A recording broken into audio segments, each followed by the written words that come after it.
As the leader of the Booner Pack, I lead from the front. All right, boys.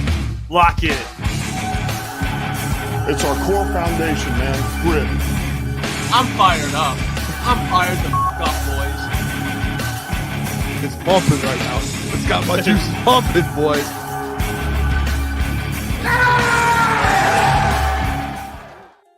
Welcome to Crunch Time Sports with Jeff and Booner. It is Thursday, September 4th, and we are back. All right, and we're closer to game day on Sunday, which I'm fired up about. We're going to have our watch parties back, our pregame show, our postgame show, and football's back right now. Football's on. We got football back. Cowboys, which we have. Stick with us. Yeah, which is, it's his own thing. But I took your parlay, Boone, so I am with you. I am with you today. Did I send that to you guys? Yes, you did. You sent two. I took you did like a yards one with the Eagles money line. I took that one. Yeah. So for the people, we did Eagles money. It's plus 538. Did you boost it, Jeff? Yes, I did. All right. So it's Eagles money line. CD Lamb 50 yards. Devontae Smith 30. Saquon 100 all purpose. Dak 200, which Dak's going to be throwing the rock tonight. They're probably going to be losing. Dak 200 and Jake Ferguson 20. So it feels like that's like a solid one, plus 538.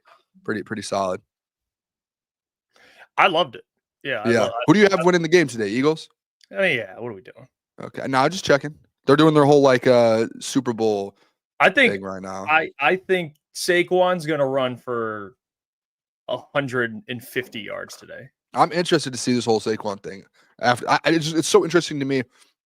The years after people had big years like this, what they end up doing. Do they bounce back, have a similar year, or how that works out? By the way, can I just address this? Day 3 of my sunburn on my face. My skin's just falling off. I don't know how else to say it. Yeah, you're this guy's absolutely battling. I mean, I just want to throw it out there in case people are like, is Booner's is he peeling right now? Yes, I am. All right. Let's get out of the way.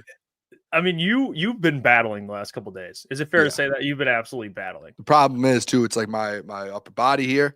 It's not even close to the point of peeling. It's still fresh sunburn, how it hurts when you touch it. We're 4 days in and it still hurts when I touch it. It's not even close to healed yet. So we are in September. Yeah. So I'll probably have a whole week to go until this starts peeling but yeah, no, next time I don't care if I'm Italian or not. I'll just always sunblock up, man. Yeah. Hawaiian tropic. Hey, by the way, you know what we never talked about? What? The Eagles were trying to get Micah Parsons. I don't know. Is that real? Adam Schefter put it out. When?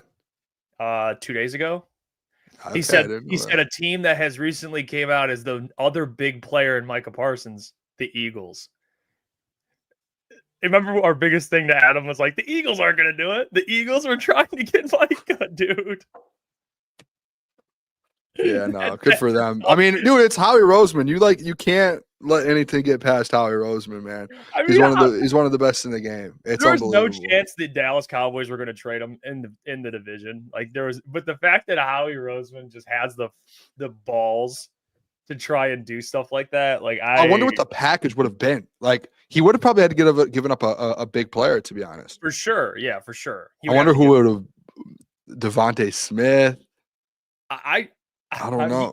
He just they already have a wide receiver. Getting away with this, he can't. Howie Rose, he can't keep getting away with this. He can't. This dude is he's one of the best. He's probably, in my opinion, I think Howie right now is the best in the game. I honestly, I don't even think it's a debate. I think he's the best GM. I think he's in his own tier, to be honest. Yeah, he's different. He really is different, dude. He is. He figures it out. That's not even like the balls to be like, hey Jerry, coming off a Super Bowl. Yeah, coming off a Super Bowl.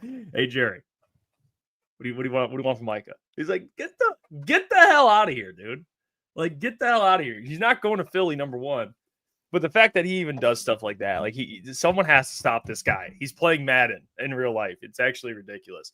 I don't know how he figures it out too. 2 weeks ago, 4 trades, just rattled him off.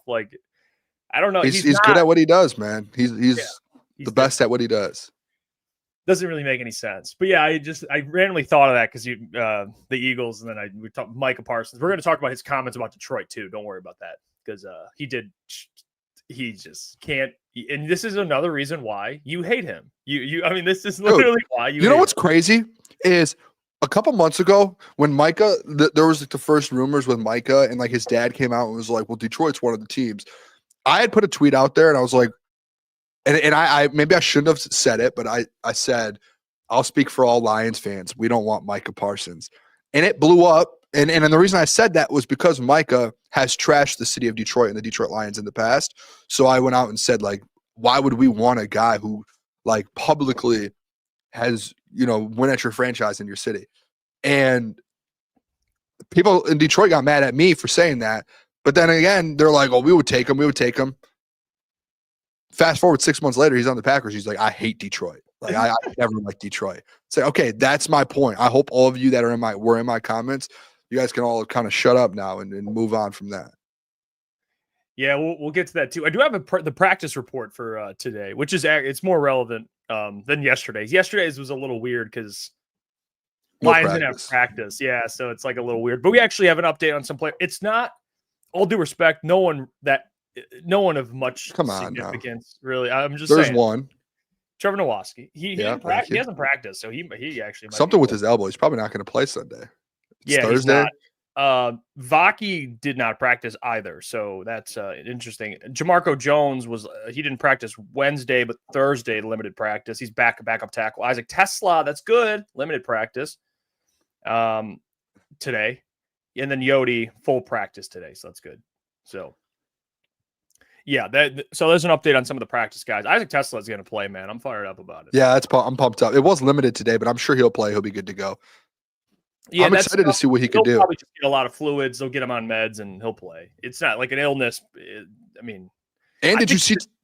I think he had an illness early in the week, so he'll be. Yeah. Did you see they cut Isaac Ukwu today?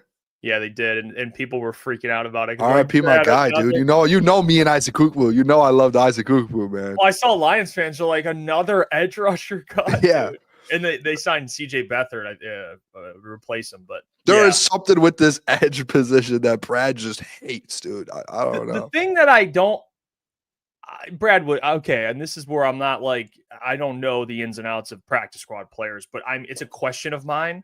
Why cut Isaac Ukwu but keep Andre Carter II, who they just signed as an edge? Like he's an edge who's kind of bounced around the league. Well, he's bounced around the league the last 2 years. He went undrafted. But Isaac Ukwu, I feel like they've kind of liked. He's been in the building, and he's gotten sacks for you in the past. He's But I guess they think minutes. Andre Carter's just better than him, I guess, right now. Yeah. Which, okay, that's fair. I don't know much about him to even say that. But I was surprised. They've always kind of had Ukwu around, so that did surprise me a little bit. They really like him. But, yeah, he was cut for C.J. Beathard, the third quarterback. But, yeah, I don't know. Cutting an edge for a quarterback, man. That's Shiftgat says Andre Carter II already drawing James Houston comps, of course, man. Except he's like a foot taller. He's like 6'6". Andre Carter is? He's big. Yeah, he's like 6'7", I think. Yeah, it's insane. He's like an outside linebacker, pass rusher. Like, I don't even know. I don't know. But we'll see. Maybe he is better than I think. I don't know. I don't know enough about him to even make that really judgment. But I have the Micah Parsons clip here, so I'm going to play this. This is the full clip. And to be honest with you, I'll share my thoughts after. We'll just play the clip, actually. Here's Micah Parsons today. Bro, I felt like Dallas and Detroit already had a rivalry. I already got that rivalry built up. Bro, I'm excited for them. I never liked Detroit. I never liked them. Even when I was in Dallas, it's just always it was just always a heavyweight fight every time they came in, and they kind of got our guys when I was injured last year, or the whole team was injured. And so, I just think it's a funny way how things work. I'm excited to play them. I know they're excited, and it's going to go all 12 to 15 rounds. Bro, I felt like Dallas and Detroit. Okay, so here's what I was thinking when I watched that clip. It didn't sound as bad as the headline was. Is that fair? No, I mean, I guess like context-wise, because maybe he said Detroit. He said I hate Detroit, but then he went into basically how it's always a heavyweight fight. They they got us when we were injured, but I don't know. I think when you read the headline, I hate Detroit or something, you're like, okay, this guy stinks. But then you watch it and you're like, well, he actually kind of was confident. He's like, it's going to be 2 heavyweight fights. It's going to go down to the very end. So I don't think it was as bad as I originally read the headline, but still, I can see why you just be like, this guy sucks. I get it. All right. Because he's already went out to Detroit another time. So I get that. But what is I think it's more so like, I mean, I get it. It's 2 heavyweight fights. He obviously was just like, I hate Detroit. So he doesn't like us, right? So that's why I don't think there's any other context to it. Just he hates Detroit. So he was just straight up about it. Playing the Lions. Like he knows. Yeah, it's not that he hates playing the Lions. He hates Detroit. I don't know if he meant, I don't think he meant like he hates the city of Detroit. Then why didn't he say, I hate playing versus the Lions? Well, he literally just said, I hate Detroit. I know in his life, what did he say on Twitter? Didn't he come at the city on Twitter? I think that was. Yeah, he said no one's going from LA to Detroit. Yeah, so that I think that's way more of a direction. This one, I think he was a little better, but yeah, I get based on his past comments, it's hard to even know what he meant. I mean, he's already came at the city, so I guess that's fair. But yeah, that's what Micah is, man. He's a talker. He had his own podcast. He's gonna continue his podcast. It's what he's about. He has his own little podcast. So he's gonna jaw. He's gonna talk. And this is why people just it fit because he was a Dallas Cowboy. So, now he's a Green Bay Packer too. So it's like, and Green Bay is the complete opposite of Dallas in terms of market. Like Dallas is the most profitable franchise in the NFL, the most historic, like the America's team, whatever. And then you go to Green Bay and it's like you're in BFE. I'm struggling over here, man. I'm sweating from this face thing. Yeah. Should I go hat? I'm sweating. Now he's in Lambeau, and Lambeau's surrounded by houses. All due respect to Lambeau, it's very fine established, very fine stadium. But it isn't Dallas, obviously. It's a smaller market. So yeah, I mean, there's literally nothing in Green Bay. There's no Jerry Jones. It's just It's literally it's going to be a night and day difference for him. But to be fair, like I've always thought that, and I know a lot of people say that, dude. There's been so many legends that have played through Green Bay and have nothing but good things to say about being there. So I don't see him having an issue being in Green Bay. No, they love football. Yeah, so it's like if you live, breathe, and die football, if you're a player, then it's like a perfect spot for you. Because I have some family in Wisconsin actually, so they're all Green Bay Packers fans, and they love football. Like it's football. So I that's what I do respect. Even though the Packers they stink, I do respect. Yeah. I do respect the fan. Like I do respect the fans over there. They love it. Football. Yeah, they don't play around. Isn't like Green Bay? Isn't the Packers like how Ty Schmidt from Pat McAfee's like an owner, part owner. It's like they don't have an owner. It's owned by the people. It's owned by it's actually the opposite of Jerry Jones. It's owned by the fans. Like people have stakes in it. And it's like I think there's like a wait list, man, of like, I don't know. There's like a massive wait list of people who have been trying to get on there to get ownership of it. I could be wrong, but I'm pretty sure there's like a wait list for it. I don't know what it's called though, like the ownership group or anything. Yeah, I don't. I guess you could become a Packers fan a Packers owner. Coach Walk 37. We went to a game in Green Bay about 3 years ago. There was nothing to do at night. There's probably a bunch of dive bars and stuff, which would be a good time, I think that's actually kind of what it is. I don't know. I've never been to Lambeau Field, but you know what? Actually, I feel like it is, Jeff, and I've actually had this thought before. It feels like Green Bay would be like Mackinac. Like when we went to Mackinac, I feel like that's the vibe it gives off. I don't know though, but that's the vibe I kind of feel from Green Bay. Probably like around the stadium, it's just houses. Like they used to, when Aaron Rodgers was there, they used to take like side by sides like all around. Like they would just drive it all around the Lambeau Field. Like it's literally just like. Yeah, it's like Northern Michigan, Steve. Yeah, so that's basically what they're over there. So it's not a big city. It's the complete. Mike is going he's going from Penn State to Dallas to Green Bay. Well, that's why the Eagles were trying to bring him back. It's because he played at Penn. He played in Pennsylvania already. So is that where he's from too? I wonder if that's where he's from. I don't know. I honestly don't know. It's a good question. I don't know. Let me see. He is from he's from Pennsylvania. Yeah. So they were trying to bring him home. And then apparently the 49ers came out and said they were in the Micah Parsons sweepstakes. John Lynch came out and said that. Of course they were. Yeah. So That's another one. they already have Nick Bosa. They're trying to get Micah Parsons. Yeah, I don't even want to go into that because then it just makes this whole thing a whole nother conversation. Yeah, but to be fair, again, like the Eagles haven't paid anyone significantly like the Lions or are going to. I mean, they are going to, but you could make the argument for them. They can move on from guys, and they already have moved on from guys too. They've brought like really good players in, like Josh Sweat and stuff, and just said we're just not going to pay you. Yeah, because the Eagles are paying a lot of people on offense. On defense, they're paying the linebacker that they just signed, Zach Bond. But they didn't re-sign Slay. They have a lot of young players on defense. Jalen Carter, they're not paying yet. You know, No. that whole line, I feel like it's all on rookie deals. Yeah, except for Lane. Lane, he's the one that got a bag. And Landon Dickerson. Yeah, I mean defensive line though. I'm saying is I feel like they're all defensive on line. Yeah, no, I don't know if there's a D lineman on that team that's not on like a deal under $10 million. Yeah, no, There might be, but one or two, if that. I don't know how he's a magician with the cap too. He's great at drafting. Like who did they draft this year? Dude, it's Jahad Will Campbell. Anderson. Oh, it was Jahad Campbell. Yeah, Will Anderson Jr. I thought, but Jahad Campbell, like, yeah, Will Anderson Jr. would be terrifying. I mean, another dude, man. We don't need that. No, yeah, we don't need that.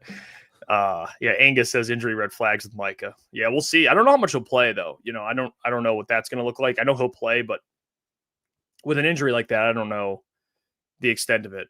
I'm sure he'll play a good amount. But Harry's World says I'm rooting for Dallas tonight. I want the best record again, and if we are healthy, we win it all.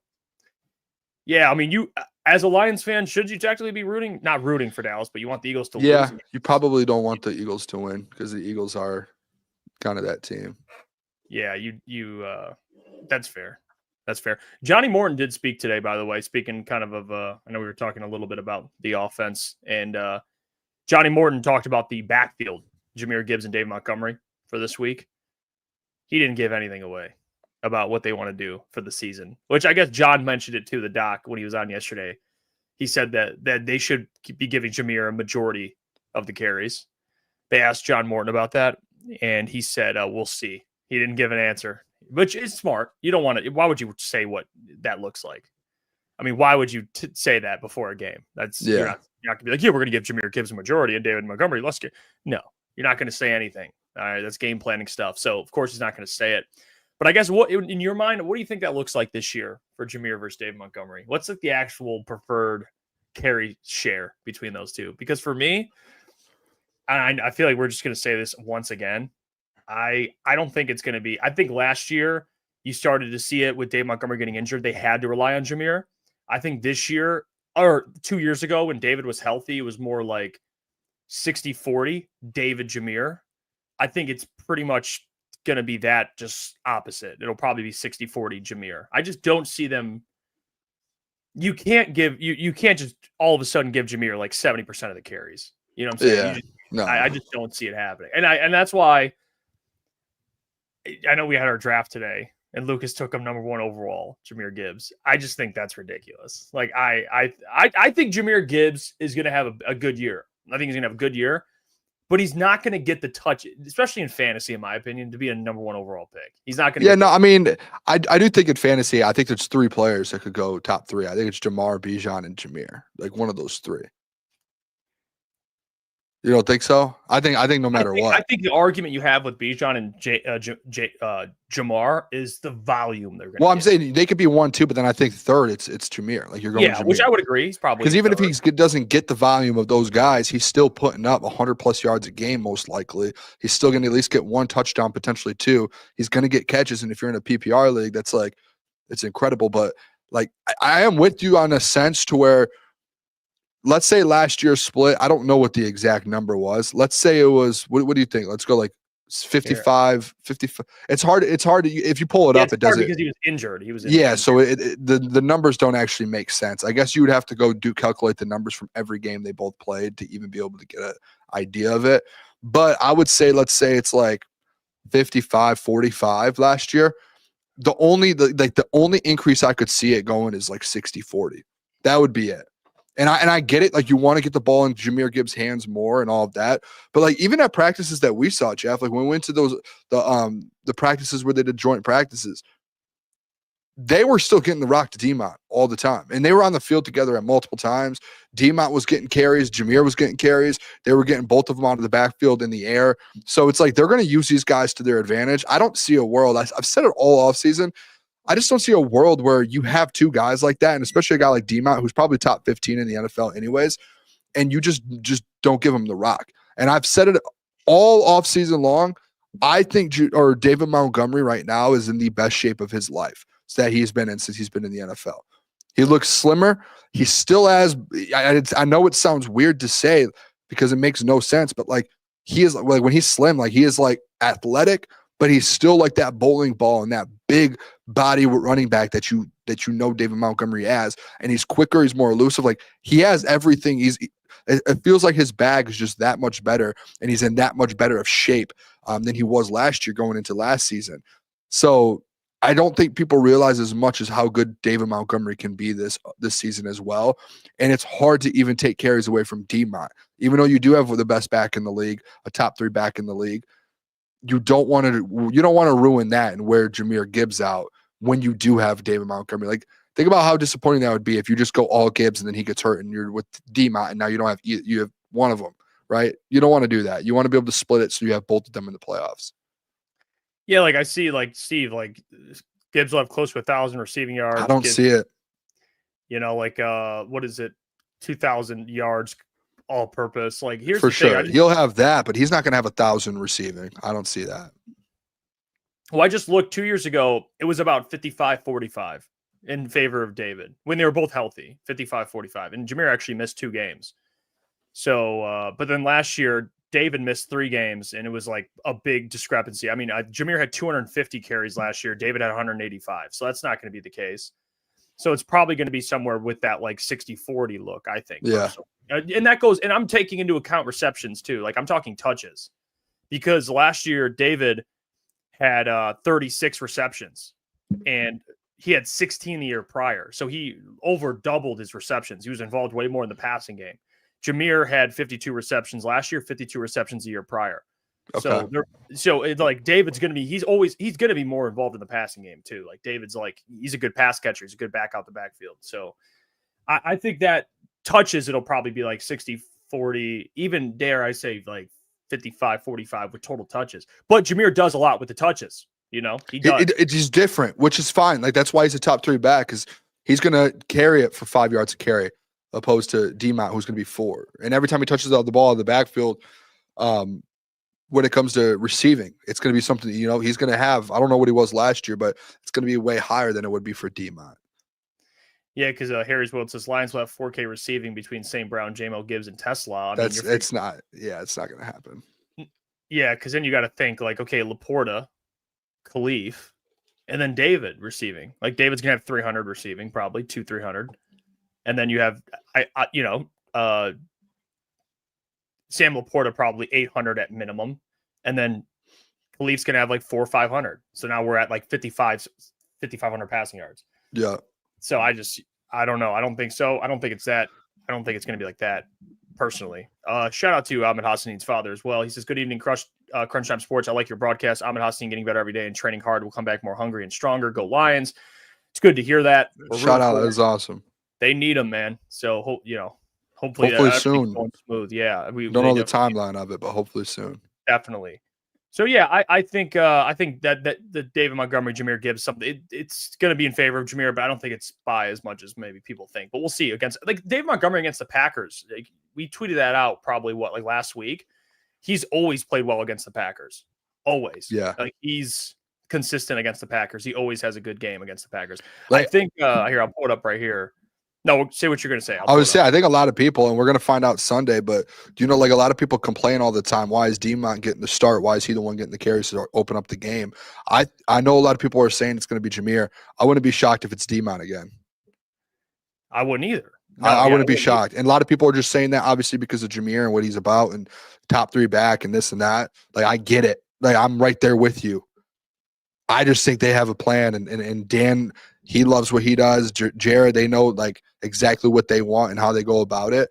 And I do think that Demont's going to still be kind of that lead back when it comes to starting a game and getting those carries and doing all that. So apparently Jalen Carter's got ejected for spitting on it. Oh, he got ejected?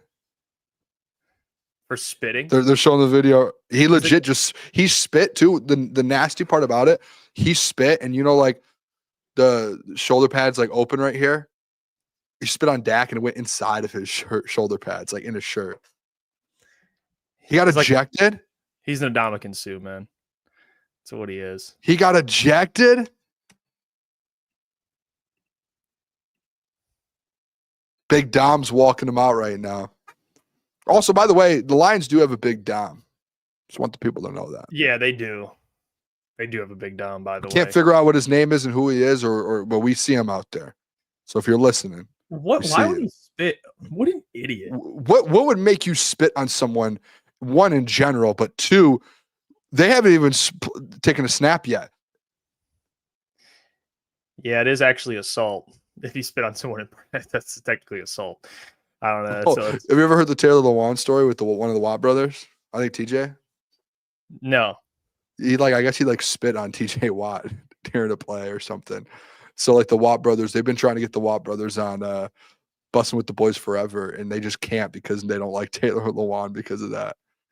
I don't blame him. I mean, that's just something that. And he's he's apologized. He's like, that was me in my playing days. Like, I apologize. I was just in the moment.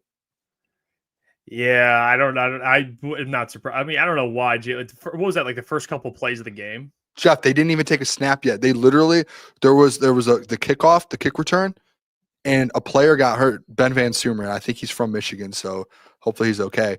I don't know, but they were looking at him on the ground off the kick return, Jeff.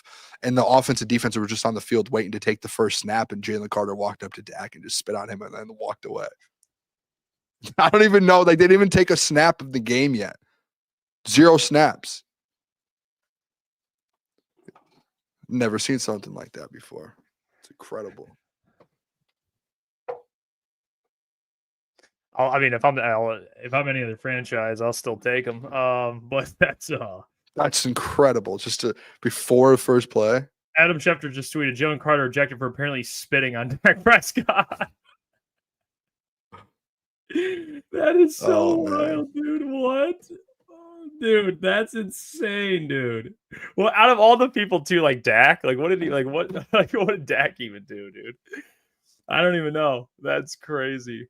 That is insane. Oh, well, that's big for the Eagles. Oh, that's big for the Cowboys. Not that they don't have Jalen Carter out there. That is crazy. I can't believe that. By the way, the tweet I was referring to about Dave Montgomery, here's that tweet. Because he's going to have a good game against the Packers, man. Bet on that Dave Montgomery touchdown. Last 4 matchups against Green Bay, 88 touches, 392 yards, 4.1 yards a carry, 5 TDs. Just saying. So he's listen. Just saying, dude. Yeah, it's going to be exciting to see what he does on Sunday. I'm excited people to see him again. Not a lot of people have seen him this offseason, just to see the fact that he legit. It looks like he's in the best shape of his career right now. Oh, for sure. Yeah, for sure. All right. Well, it's time. We're going to welcome in our guest here, Dusty. He's joining us. Let's go. Last time we talked to Dusty, we had some. He's consistent. He joins the fellas. We talk some ball with him, and kills it every time. Gets us a different perspective from over there in Green Bay. Now they have Micah Parsons, so this thing just keeps getting interesting. Please welcome to the show. He covers the Green Bay Packers, does different things. He covers the Packers for Pack a Day podcast. He does Pack a Day podcast, which you can check out as well. You can follow him on X at Dusty Evely. Does excellent work. Please welcome to the show, Mr. Dusty. Dusty, how are we doing, my friend? Guys, there's football. There's football on my TV right now. I am doing tremendous. How are you guys doing? I'm doing good, Dusty. There's a lot of things that transpired since the last time we spoke to you, of course. Micah Parsons is a Green Bay Packer. I know you're fired up about it. I know Green Bay Packers fans are fired up about it. I'm not so much fired up about it, Dusty, if I'm being honest with you. It's not an exciting time for us. And he also just came out today and said he hates Detroit. So I think today just kind of parlayed itself into an interesting one. But I do want to get your reaction on that, just kind of the narrative, because we all have the sports books and we see Packers are getting a lot of love. All right. And you guys are the youngest team in football. You add a player like Micah Parsons. And I think it's interesting because Green Bay's always been kind of a draft and develop franchise. So I respect now that they're making these types of moves like Josh Jacobs. They signed in free agency. You trade for Micah freaking Parsons, give him $47 million, which, by the way, thanks for that. We have to pay Aiden. That sucks.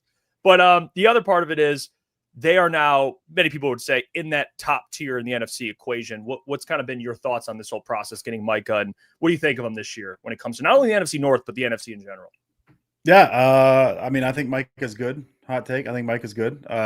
Trade was great. I mean, it feels like a steal. That feels like one of those that if that was before the draft, that you get more teams in on that, and the price is driven up as it was. Jerry was Jerry, and there were teams that kind of didn't have the money at that point, were hard to move stuff around. Seems like they didn't involve a lot of teams in that stuff. So I don't know, dude. I'm thrilled he's there. There's been some weird narratives, I think, after he signed, after he was traded from all over the league. He's not good against the run block. Micah Parsons is a good player. We don't need to pretend that he's not. I mean, and I think, like you said, he got the draft and develop stuff. The funny thing about this trade, they traded away Kenny Clark too, which sucks. They got Micah Parsons, and they became younger than they were when they had Kenny Clark. So still young, I think 3rd year in a row, youngest team in the league. I mean, betting odds are a weird thing because it doesn't always necessarily like reflect like how good a team is. It's just like what the bettors are doing, and Micah Parsons moves like that's going to move the line. Like that's the nature of the beast. So I get that. I mean, as far as favorites in the NFC, I mean, dude, NFC, there's a ton of tough teams. I think they were up there in the conversation anyway, slightly biased. I mean, I think they should have been in there anyway, as far as what they've shown, what Halfley did last year on the defense, their improvement from the beginning of the year to the end of the year. The offense are getting, Watson is injured now, but he's going to be coming back. You're returning a lot of pieces. Some of those guys are injured a little bit. You made some moves on the offensive line, make the offensive line better. You mentioned Jacobs. I mean, Jacobs was tremendous last year. The line, for all of Jacobs, for as good as Jacobs was last year, that line wasn't great. He made a lot of stuff happen after contact. There was not a lot of movement up front at times, especially that reared its ugly head against the Eagles in the playoffs there. But I mean, I think they've tried to get better there. I don't know that they are like a hugely better team than they were last year, but you're hoping with the addition of Parsons, you're hoping with some of the additions you made on the offensive line, with the Wicks and Reed were two receivers. You're like maybe they got that second year jump last year. They had a little dip, and you're hoping that comes back up on the 3rd year. Reed's they're both dealing with injuries now, so who knows how that shakes. But I mean, I do think you got to squint in some of it, because you are hoping for anytime you get like draft and develop guys, all that young receiver room, you're hoping some of those guys take that step. It didn't really happen last year. You hope that happens a little bit more this year. And if it does, I mean, I think they're in the conversation regardless. If any of those guys, I really like Golden, but if any of Reed, Watson, when Watson comes back, Dobbs, Wicks, whatever Williams gives you, any of those guys step up this year, I mean, that is a terrifying offense, I think. And now you've got a defense who was good last year, and Halfley showed he's willing to pivot. He can game plan, which is something that Joe Barry did not do. And now you've got add Micah Parsons to the mix. There's 1,000 ways this could go wrong, like every other team. But I think they firmly belong, I think, in that conversation at this point. Yeah, Dusty, hey, it's good to have you on for a second year, too. Pumped up to talk to you. Last year was fun, the 2 times we had you for the game week. I do want to – one thing that I've been just so interested in when this Packers team, especially going into this matchup, is honestly, it's just Jordan Love, the quarterback, because we've seen the last 2 years, like there are so many spurts where you see Jordan Love play at a high level, and then there's just – it feels like it's like a half and half throughout the season where, he's not playing great. And then, the offense is struggling a little bit. Like example last year where Josh Jacobs was kind of the offense in some games, it felt like. What are your thoughts with Jordan Love going into this year, especially in week 1 versus the Lions? We, at least on our end here, we feel like this defense got better on our end. So obviously it might be a good defense he's going up against week 1.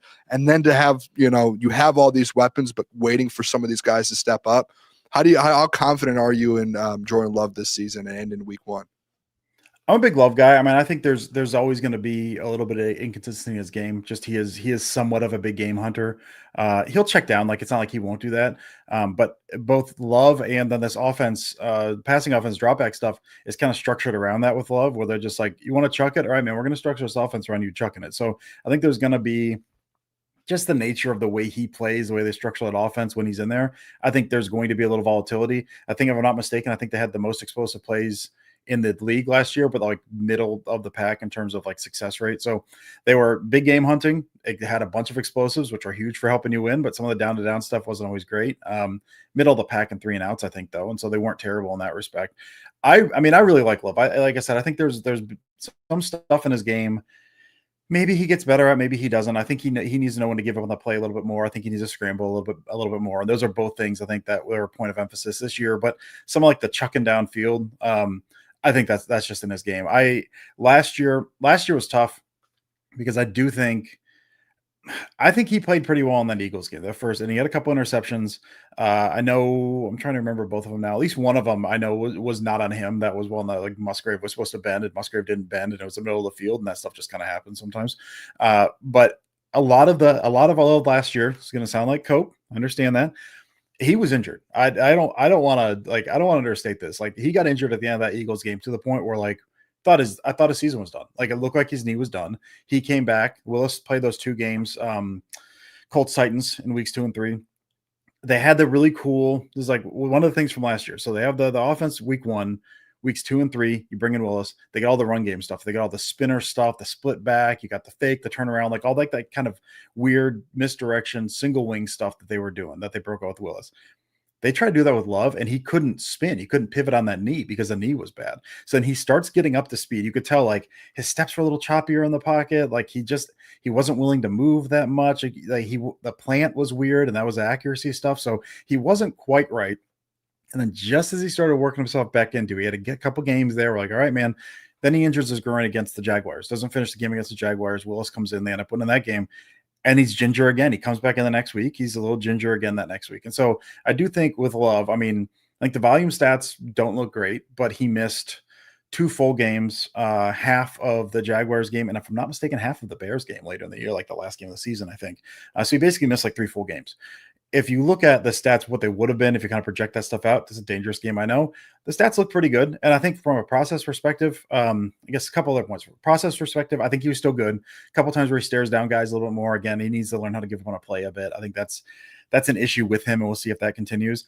The bigger thing, if you look at how many, I think they led the league in drop passes last year. I think they led the league in yards lost to drop passes. These young receivers, it's been an issue, man, and it bit everyone. I think through 4 weeks, Dontavian Wicks had like a 35% drop rate last year, which he got better as the year went on. But like, it wasn't just him. Reed had a problem with drops. Dobbs had a problem with drops. Dobbs always has a problem with drops. Oddly, Watson did not. Watson dropped like 2 balls on the year, and he was known for drop passes. So if that stuff levels out, if Love stays healthy, we'll see how that goes. If the receivers can just be consistent, there's also times they're just not where they're supposed to be. You can see him like he's hitching a throw and there's no one there, and then he's got to move on to something else. So the receivers can be a little more consistent, which is tricky when you're dealing with the youngest team in the league. Again, the youngest team in the league, but the team has said this, and I'll say the same thing. They're young, but they've been in the league and they've been starters for a while. Like, but in football years, they're not young, even by age they are. These guys have been starters for 3 or 4 years at this point. So if that can be a little more consistent, I feel really good about him. Overall, I mean, I really do like Jordan Love a lot. I think there's things you have to live with him that are probably not going to be perfect. But I think he's a good quarterback. I think his process is great. Footwork, tremendous as far as tying to the concept. I think the team needs a little more consistent. And if he runs a little more and just throws the ball away instead of throwing late to the middle of the field at times, I think he's in for a big year. Yeah, Dusty, what do we, just from the Lions fans' perspective, a lot of people bring up your guys' cornerback room. Obviously, Hobbs is kind of, at least from what I've seen, he's a little banged up, but I don't know what the update kind of with him is. But people here will say, well, at corner, they have 2 great edges, Rashawn Gary and Micah Parsons, but what's going on at corner? What's kind of been the narrative there with your guys' cornerback room after losing Jair in the offseason? Yeah, I mean, we're a little we don't feel great about the corner room. I think the general fan base, I think we don't feel great about the corner room. I mean, say Jair's gone. That stinks, man. Jair practiced for the first time like yesterday, I think, in Baltimore. Like, there's a reason they let him go. As much as I love Jair, like, he couldn't stay healthy either. So if Jair was still on the team, buddy, we'd be having the same conversation. Keyshawn Nixon's he's turned into a solid corner on the outside. He's not shut down. He has his limitations, but he's been a really solid corner for them for a guy who came in as a kick returner He turned into he was their starting outside corner last year and did a pretty solid job. Hobbs, you mentioned, I think he practiced today. So he had the knock on Hobbs is he can't stay healthy, which was all of his stuff with the Raiders, which was absolutely true. He was healthy when he came in, and then he had a knee procedure to clean up some stuff about a month ago. And he was like, all right, well, this will get me ready in time for the season. Like I could play on this. It's going to hurt a little, but I've got time. And so it wasn't like an injury so much as it was like a knee scope that he got done. Still not great because he hasn't really practiced. I think he practiced today. He's going to be good to go. If he's healthy, I really like that addition. I don't know how much you guys have watched the Hobbs because you guys are probably not sickos who watch Raiders a whole bunch, but like physical dude, like especially put him in the slot and then he played slot with the Raiders, but they're going to bump him outside in base. I know, especially in Green Bay. He's just a dog as a tackler. Like we'll fight tight ends, we'll fight linemen to try to make a tackle in the backfield or to hold an edge. Like getting hands on guys, physical tackler, smart, instinctive. Like he's not the fastest guy, so you can kill him there. But if he's healthy, the 1-2 punch of Nixon and Hobbs, that's fine. Like I don't really have an issue with that. Slot's another matter. And if one of those guys gets hurt, as Hobbs has not played a full season so far in his career and has not really practiced too much so far, that's a concern as well. But as far as those two guys, I'm cool with. Beyond that, it's we got Carrington Valentine, third year out of UK. I really, really like him a lot. He's a little undersized. He bulked up a little. He got stiff armed by Dallas Gobert, like Goddard. I don't want to say Gobert. Like 20 yards in that playoff game last year. So he bulked up a little. He's not a great tackler, but he's great in coverage. So Valentine, I feel fine about. After that, man, we got Bo Melton. Who transitioned from a wide receiver to a corner 2 months ago. And he's like CB4 right now. Safety room is great. I really like the safety room. That cornerback room is kind of like a wing and a prayer. Like that top line is like at best fine, and you get too much deeper, it starts getting a little tricky depending on how you feel about Valentine. Just another room, Dusty, that I'm kind of interested in. Obviously, after losing Kenny Clark, what does that interior defensive line look like? Obviously, heading into Sunday, the Lions run game with Jameer Gibbs and D-Mont. That's something obviously that we've talked about focusing on. And then obviously losing Kenny Clark, the interior there, kind of running the ball up the middle. Is that something that's a concern right now in Green Bay, or how do you guys feel about that after losing Kenny Clark? Yeah, I mean, it's 100% a concern. I mean, that was, Clark didn't have his best year last year. He was playing 60 some odd % of snaps. He injured his toe in that week 1 game, and maybe that hampered him, but he was not his old self last year. He was 10 years in the league. It stinks to lose him though, because you look behind it's Devontae Wyatt, who is coming into his 3rd year, mostly not a big dude. He's mainly a pass rusher, interior pass rusher guy. He has shown flashes. He has gotten better. He's another guy who can't stay healthy. So if he's able to stay healthy, and he's good in there, but he's not like a run stuffer. You've got Colby Wooden, who was kind of an afterthought. Was this his 3rd year, I think, as well? He was a little small. He's still listed on Packers site as 272 pounds, if I'm not mistaken. He's bulked up this year. I think he's over 300, and he looked really good in preseason. I mean, he was always kind of like fine. You kind of forget about Colby Wooden. He bulked up quite a bit, looked good, and so I think they're hoping he takes a step this year to kind of be that run stuffer. And then you get any further down, man, it's Carl Brooks, who's basically like an undersized edge rusher type of dude. You got Warren Brinson, rookie out of Georgia, 5th round rookie out of Georgia this year, who showed some nice stuff in the preseason. And then Nazir Stackhouse, who was an undrafted free agent rookie out of Georgia this year, who like training camp was all a buzz about Nazir Stackhouse. Man, he's looking good. And you get out here in preseason, and he was moved a whole lot. So, I mean, between one guy that doesn't get brought up, I mean, talk about Kenny Clark, him out the door stinks, but TJ Slayton also left in the offseason. And that was a guy that was just like, he turned into just a dude in the middle that you couldn't move on rundowns. He really improved over the year. And so he went to Cincy in free agency. I think they're going to miss him. So that is, to me, I mean, cornerback stinks. A major area of concern for me is interior defensive line. The edge rushers are great. I do think they're going to mix and match a little. They're going to bump some guys on the side. LVN's a guy that they've talked about maybe bumping inside. Gary's got size. You can bump him inside a little bit. But those are not guys you want head up over a guard and a rundown. So we'll see. I mean, I'm cautiously optimistic about Colby Wooden after what he showed in the preseason and some of his bulk. We'll see how that goes. But that's an area that I'm a little concerned about for sure. Yeah, and I would like to know kind of your thoughts because we see national media, but just from someone on the outside, the Detroit Lions losing coordinators like Ben Johnson and Aaron Glenn, losing Frank Ragnow, who was, of course, he's one of the best centers in the game. That would cause for concern for some people. I think most Lions fans look at kind of who was brought in, they hired from within. Obviously, new coordinators are always a scary jump for any team. They're unproven, but especially if they're new coordinators. But what has been kind of your take on this NFC North division with the Lions? And how do you think? I just saw The Athletic put out an article that NFL executives and coaches voted that the Lions are probably the team most likely to fall short of expectations. But what say you, Dusty, on kind of the outside looking in from the Lions and the new look coordinators and the new look O-line? Yeah, I'm kind of there with them, honestly, dude. I mean, that interior offensive line scares me. I don't think it would scare me too much if it was, a middle of the road guy. But you lose a guy like Ragnow, and then you've got your quarterback, a guy who like can't really move that much, and kind of no one wants pressure in their face, like interior pressure. But Jared Goff really didn't want that, and so we've seen him under pressure and how that changes how he is as a quarterback throughout his career, like not just in Detroit. So I think that's cause for concern. The coordinator stuff.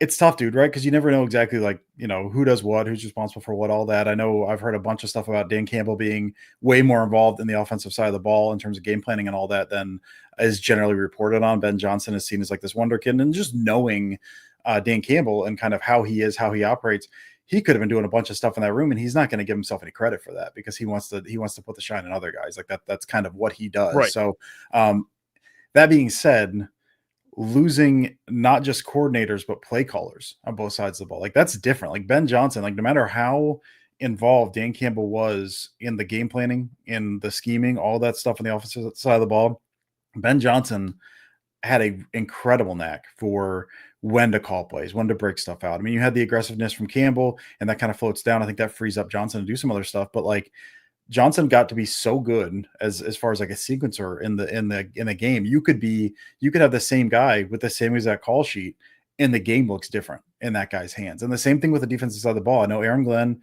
he likes to be aggressive. He likes to blitz. He likes to play man coverage, which I feel like has been a Detroit Lion thing for the past 20 years. Like that's what those guys want to do.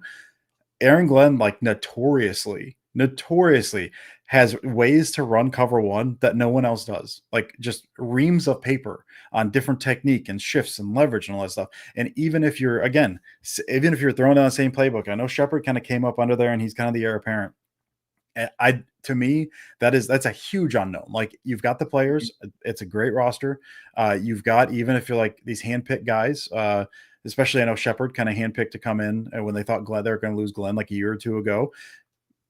I get all that, and maybe it'll go smoothly, but those are two guys who are really, really good at their jobs. And now you've got other guys coming in that haven't really done it. And I mean, whether or not that goes well, I think it's more than fair to say they will probably take a step back. They're not going to be as good as they were on either side of the ball last year. Now, I guess maybe defensively, maybe they will, because maybe you guys won't lose half your team and you got Aiden Hutchinson back. Like that's cool. But I think the coordinators, just knowing who those guys are, knowing what they did, it's going to take some while for them to get used to. I think. I do think, especially early in the season, I wouldn't be shocked to see them struggle out of the gate.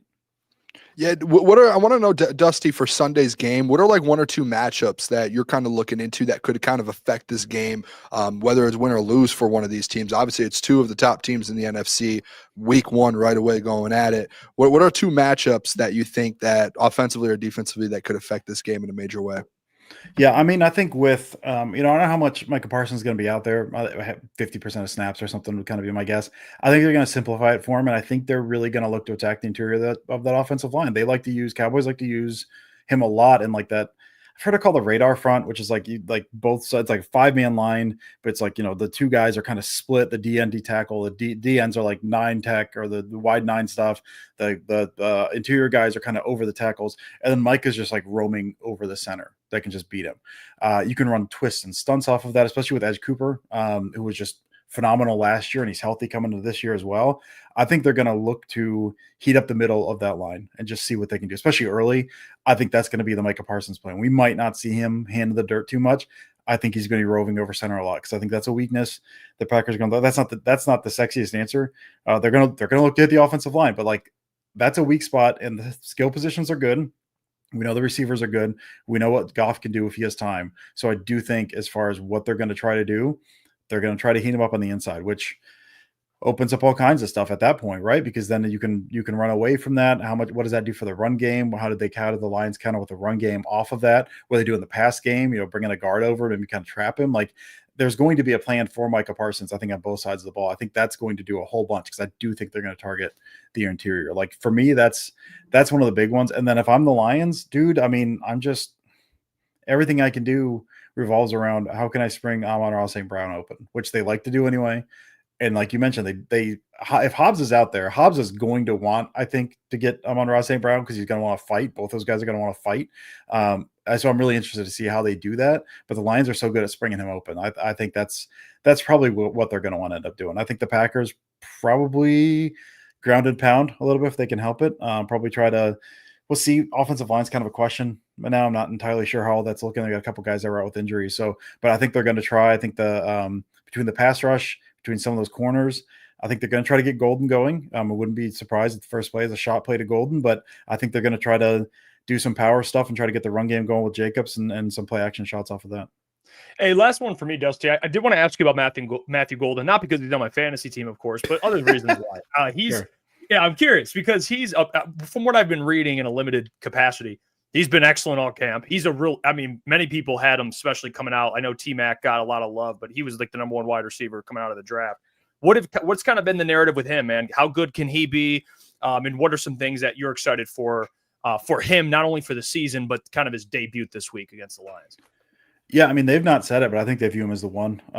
He has not played a ton in preseason, which I think points to that. He played 7 snaps in the first preseason game, and it was all with the ones. When the ones went out, when Jordan Love was off, Matthew Golden was not out there. He didn't play in the second preseason game. Starters played 2 series in the third preseason game. Golden was out there for 2 series, and they pulled him. So, I mean, he said some other receivers kind of hanging on a little after that. I think they view Golden as the one.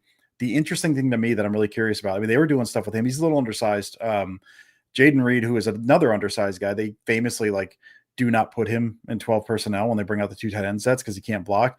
They had in the preseason, they had Golden doing that stuff. They had Golden as the insert blocker. They had him between the tackle, underneath the tackle and tight end between them. So kind of for the power gap scheme run stuff, where then he's blocking a linebacker through the line. He didn't do great at it, but the fact that they're having him do that stuff as a rookie tells me they're going to see how much they can get him out there. They want to get him out there as much as humanly possible, and I think that starts this week. I mean, I think they view him as the one. He said there's injuries anyway. Jaden Reed was in a walking boot until a week ago. Dontavian Wicks has been had a calf injury. He's barely practiced. I think he was limited today, if I'm not mistaken. So those are 2 of their big guys there. Dobbs has been fine. Dobbs has been good. But those are 2 of their big guys is Reed and Wicks. So I think even if those guys were healthy, I think we see a lot of Golden anyway, but I think they're looking to see how much he can handle and to see how much they can get him on the field. And what we've seen so far is he can handle a lot. He's a smaller dude, but he's tremendous at contested catches. Great separator, best catcher on the team, great, smooth hands catcher, and just speed for days. I'm trying not to get too hyped about Matthew Golden. I've not seen anything from him so far that makes me think he's not going to be good this year. I have him on some of my fantasy teams as well, Dusty, so I'd like to hear that. Just not versus the Lions, but outside of that, we'll love for him to have a big year.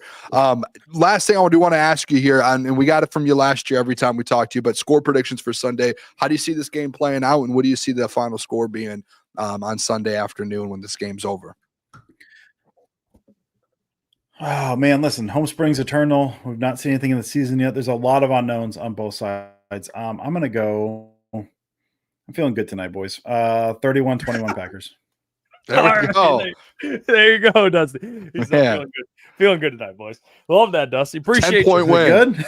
Yeah, no, hey. 10-point win. Yeah, wow. 10-point win. I respect it. We appreciate you as always, Dusty. You guys can give Dusty a follow, of course. You got to stay in tune with the enemy, even though Dusty does an excellent job. Does a great job, man. He always does an excellent job. We'll talk to you. We'll talk to you in the future, Dusty. Appreciate you a ton, man. Appreciate you, boys. Thanks for having me on, guys. Yes, sir. There you go. Thanks, Dusty. Joining the fellas talking some ball. We got more Lions to get to, of course. By the way, that was good, man. Fun having Dusty on. Every time we have him on, man, he's one of my favorite. I think last year we had a beat writer on or a reporter on every single week. every team that we played. So 17. I mean, not 17 different ones because obviously in the NFC North it's only 4. But bro, Dusty's one of my favorites every time. Yeah, no, I don't know what it is. I love it because he's like he can talk football. Yeah, He he's knows the dialed game of in. football. Yeah, like he can actually dissect things. He's not just all substance. He's got a lot of substance. He got a lot of substance. I just saw too, real quick before we move on, because we got to get to Kelvin Shepherd, because I do have clips of Kelvin Shepherd I want to get to. This game's kind of a battle, huh? A little Yeah, I bit. mean, listen, this is what I said, and this was the thing with Klotz with the Dallas Cowboys. They've got players. Like, to even take away Micah, they do have a roster at the end of the day. Like, they're not scrubs. This offense with Dak and CD and George Pickens. The defense actually looks better than I thought. Yeah, I mean, they have Kenny Clark in the middle. They still have a secondary. Like, they have pieces. That's why I was shocked. I think a lot of people, especially here in Detroit, want to like minimize what the Cowboys are because of the hatred towards them. But it's like, if you actually look at the roster and what they're building, it's they do have something. It's not like they don't have anything. Yeah, they were never going to go out there and win 5 games. No, they were at least going to be above 500. I just don't know, maybe 9 and 8, maybe around 500. They were going to win at minimum like 8 games. I don't see how they don't, honestly. And they have players that aren't like the Cowboys. It seems like they have some players that I don't even know where they came from, to be honest with you. Like who? I know they have like Miles Sanders and Javonte Williams, which is random, but they also have Kenneth Murray, the linebacker, Jack Sanborn. He was on the Bears. I remember him. Hey, forget the Donovan Ezeraku. Jones is working, man. Let that guy go out there and do his thing. Yeah, like Damone Clark from LSU. I remember him, but they have like some random dudes, and I'm like, oh, I didn't know he was a Cowboy. They just kind of finagle all these players. Jerry was out there. He was doing what we had to do to get a roster together. And they don't look that bad either. I got the game on over on my side here, and like they just marched up the field on a offensive possession. I think it's 7-7. I think they're about to score, make it 14-7. I was gonna say first quarter you're tied 7-7 with the Eagles. Yeah. Maybe the Eagles, man. Maybe they're not untouchable. Maybe we can say. I didn't think last year they were, and they ended up winning the Super Bowl. There was a game last year. What was the game that I thought I was like, I don't know if this Eagles team can do it. It was the Panthers game. The only reason they lost is because Xavier Legette dropped the ball at the 1-yard line. Yeah, he had a wide open catch, just dropped it. So yeah, they should have. That was the moment where I was like, and they ended up winning a Super Bowl, so you really can't call them frauds or anything. They did it. They went all the way. But at that moment, I was like, this might not be the best Eagles team. I was wrong. Did Dallas score? I must be a little behind, but I see Xavier D said touchdown Dallas. I'm guessing, and you know what's crazy? And I never drafted him, but every single draft that I was thinking about, Javonte Williams, I was like, he's the RB1 in Dallas. Like, he's going to get carries. He's going to get touches. He has 2 touchdowns tonight already in the first half. He'll be picked up in fantasy. Yeah, I wish I don't know if maybe I drafted him in a league, but I just remember like thinking when I was doing leagues, like Javonte's a sleeper. Like, he is a sleeper. He's a good back. I think he's always just been hurt for the Broncos. If I remember, if I have him in one of my leagues here. No, I don't. That's so disappointing. Yeah, last thing we need. I was gonna say, ETN says I never wanted Dallas to win a game so much in my life. Yeah, I mean, I guess that is fair. I really didn't think about rooting for the Cowboys to beat the Eagles until like this show. So I'll give you that. If they could beat the Eagles, I think we're happy. And Jalen Carter spitting on Dak doesn't help. I saw the clip. That's ridiculous. I mean, dude, like, what are you arguing about that early in the game? Like, not without a snap being played to where you spit on someone. And what is Dak Prescott saying to you that really fires you up enough to spit on him anyways? Yeah, that's crazy enough itself. I just can't get over out of all players. It's Dak Prescott. I don't get it. Spit on his shirt too. Yeah, it's disgusting. All right, Calvin Shepherd spoke to the media. I have 2 clips I do want to play. We'll get into. He spoke on Tyreek Williams and he spoke on the Lions defense. So here's Calvin talking about the Lions defense, getting ready for Sunday. Because it's my first game calling it, but that's not how I'm thinking or preparing for this. I've been calling defenses for the last 6 weeks, and more importantly, for the last 2 years on my own in my mind. The day before the game, if AG got sick the night before, how would I see myself calling these games? So it's the first time others are going to see me call games, call plays, and things like that. But as far as the defensive players and myself, I'm going into this deal. I know the D&Ds. I know the plan. I know what we've said we're going to do here. I know what we said we're going to do there, and not deviate from it no matter what. It's the same thing we do in call it periods in practice. I go against one of the most high prolific offenses every single day for the last 6 weeks, and I've had that task at hand. And Dan's put me in game situations already, and that's just a credit to him. Like, I'm going in week one. Guys, I'm not BSing you at all. I'm not nervous at all. I'm very anxious, but I'm not nervous. It's a big difference. Someone is nervous, you're not prepared. We are prepared, and we will be prepared. And then we'll let the chips fall where they may on Sunday. This dude, man. Dude, I don't know if that fires me up. I love the fact we have Kelvin Shepherd as our DC on Sunday. I'm so pumped up to see this defense. They're going to be that's a top 5 defense with this guy at the helm. I don't know what else to say.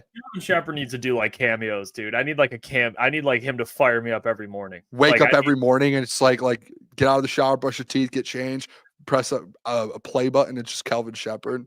Yeah, motivational speech. I'm not lying to you guys. I'm not nervous. I'm anxious, but I'm not nervous. Nervous means you're not prepared. That's I'm actually prepared for this. That's a bar, actually. That's true. I actually just said that to someone.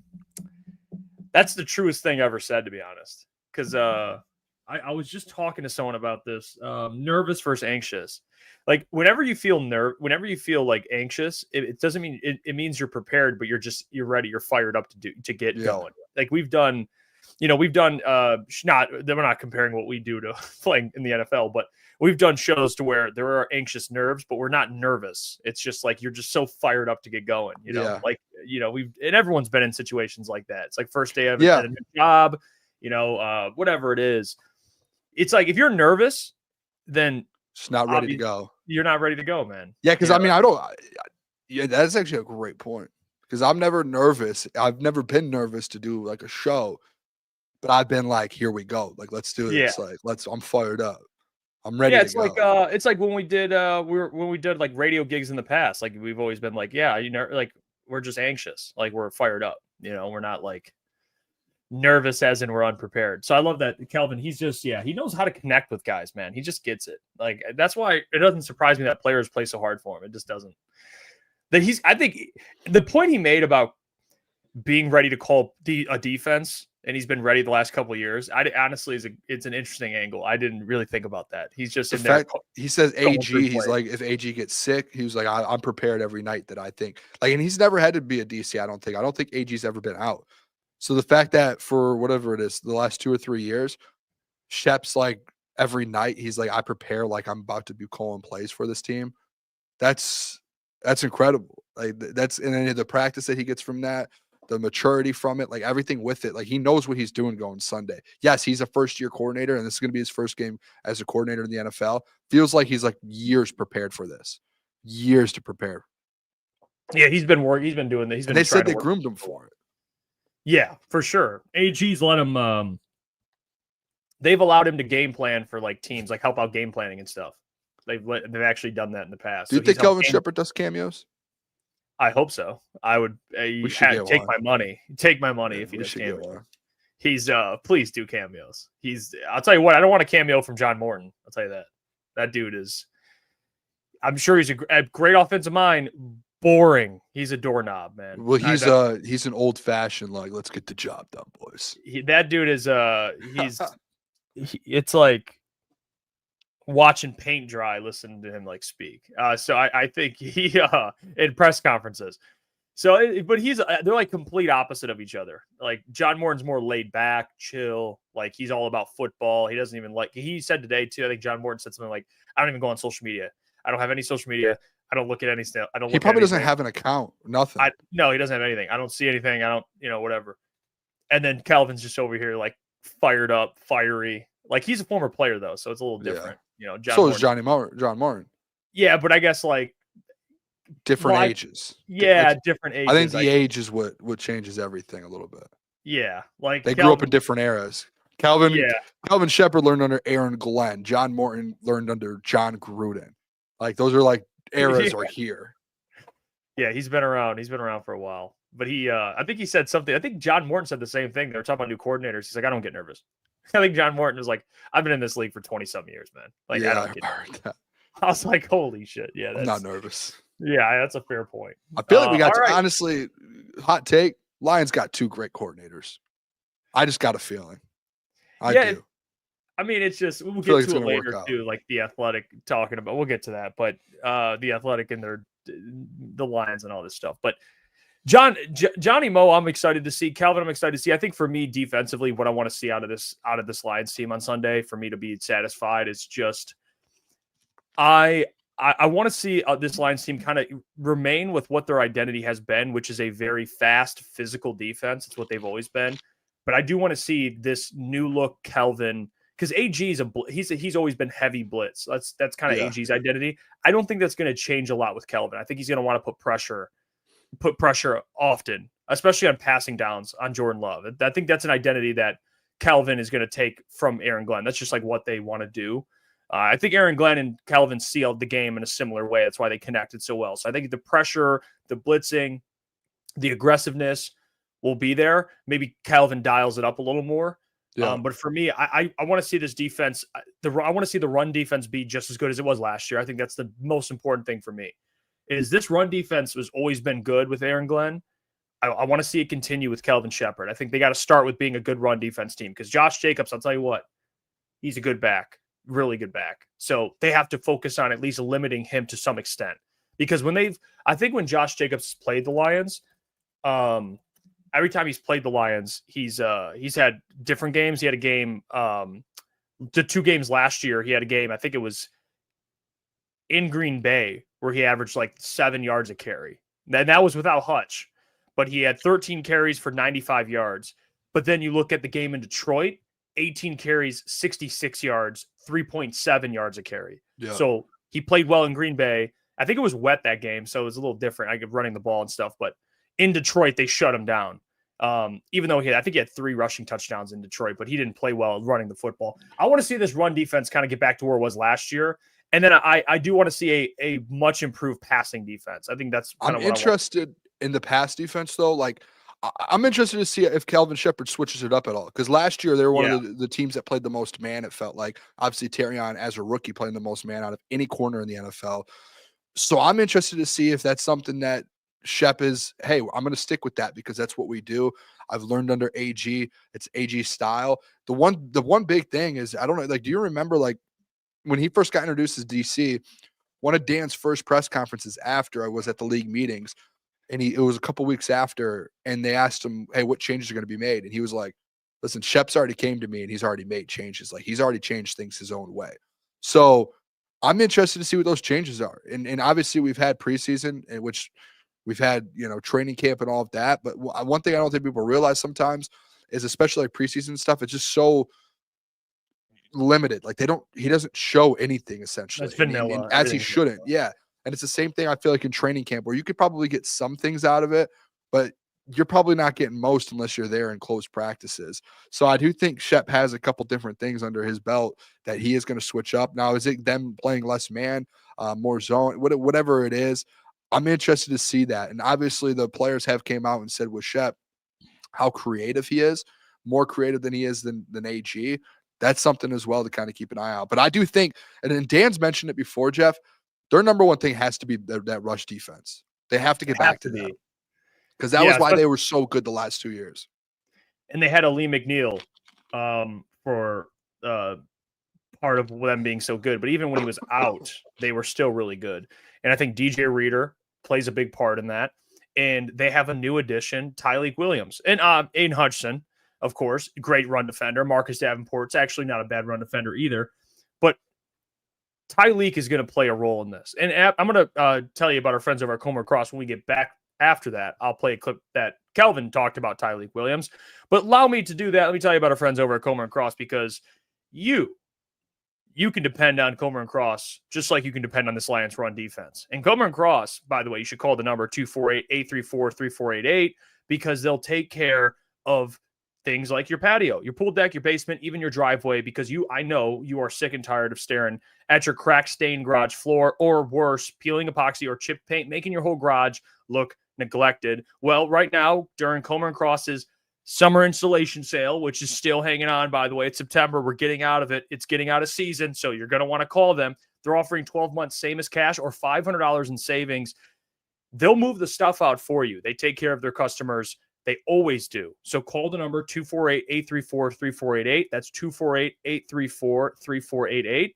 Or book your free estimate at comercross.com. Tell them your friends over at Crunch Time Sports sent you. And then we'll get back to the show here. Appreciate them, as always, being a very friendly sponsor of the show here.